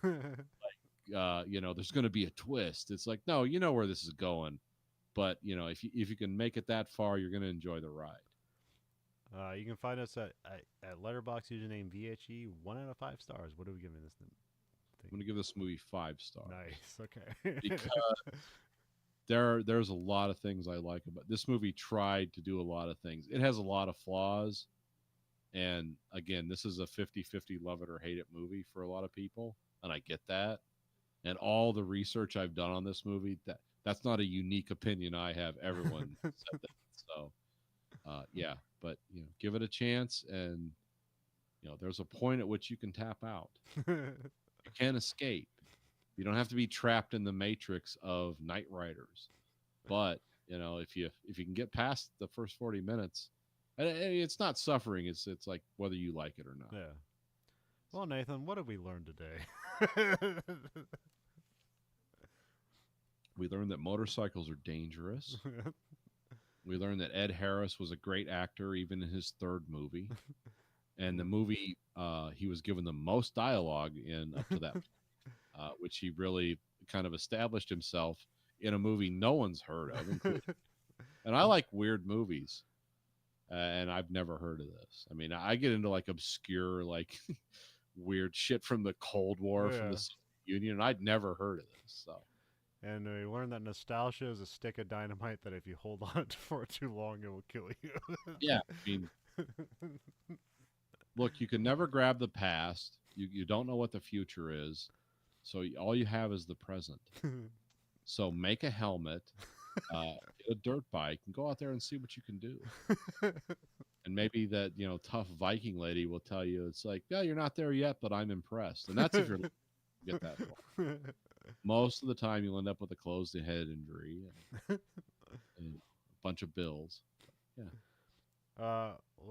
You can find us at veroeffect.com. There we have listener support. You can support us a month. A stipend at $0.99, $4.99, or $9.99. You can cancel anytime. You can rate our podcast on a platform that you're listening on. But the only thing algorithm listens to is the highest rating. So remember, give us the highest rating because we need to confuse and destroy the algorithm. So give a independent production a chance, a living chance. Yeah, let's circumvent the SEO and advocate for us. Yeah, I mean, the bullshit we make up is at least organic, original human content. We're not using machine intelligences to determine what are good movies, what our trade policies should be, how an arrogant, dying man wants to destroy an entire nation. I mean, I'm talking about movies or something. Yeah, we don't know what I'm talking about. Doesn't matter. It's a Verhoeven effect. It's all interpretable. It's up to you what it means. Yeah, so don't use algorithms to control your life. Use human thought. You can find us at. Well, you still have to confuse the algorithm on our behalf. So it's still you still have to lie a little bit. But But lie to the Yeah, machines. Lie to all the confuse machines. the algorithm because you either don't want the Terminator future, or confuse the algorithm because you don't want a bunch of venture capitalists who like screw us out of the rest of our money on something about like sentient machines are going to guide us to the future. Because you always find it's like the Wizard of Oz at the end. It's like, oh, the thinking machine, the great and powerful Oz, and then you pull the curtain back and it's just some dude. It's like, oh, this was Oh always. man, it's just 100 people in India who are overworked. Yeah. I was hoping for Jesus. Instead, I got like a bunch of miserable people from Bangladesh. What does that say about the state of man? uh, you can find us at Twitter at Verhoeven Effect. You can find us at Blue Sky Social at Verhoeven Effect. And you can find us on Facebook at Verhoeven Effect. And you can find us on YouTube at American Greed Factory and watch both this and that show live and unedited. So for the Verhoeven Effect podcast, I'm Conlon. And I'm Nathan. Goodbye, America.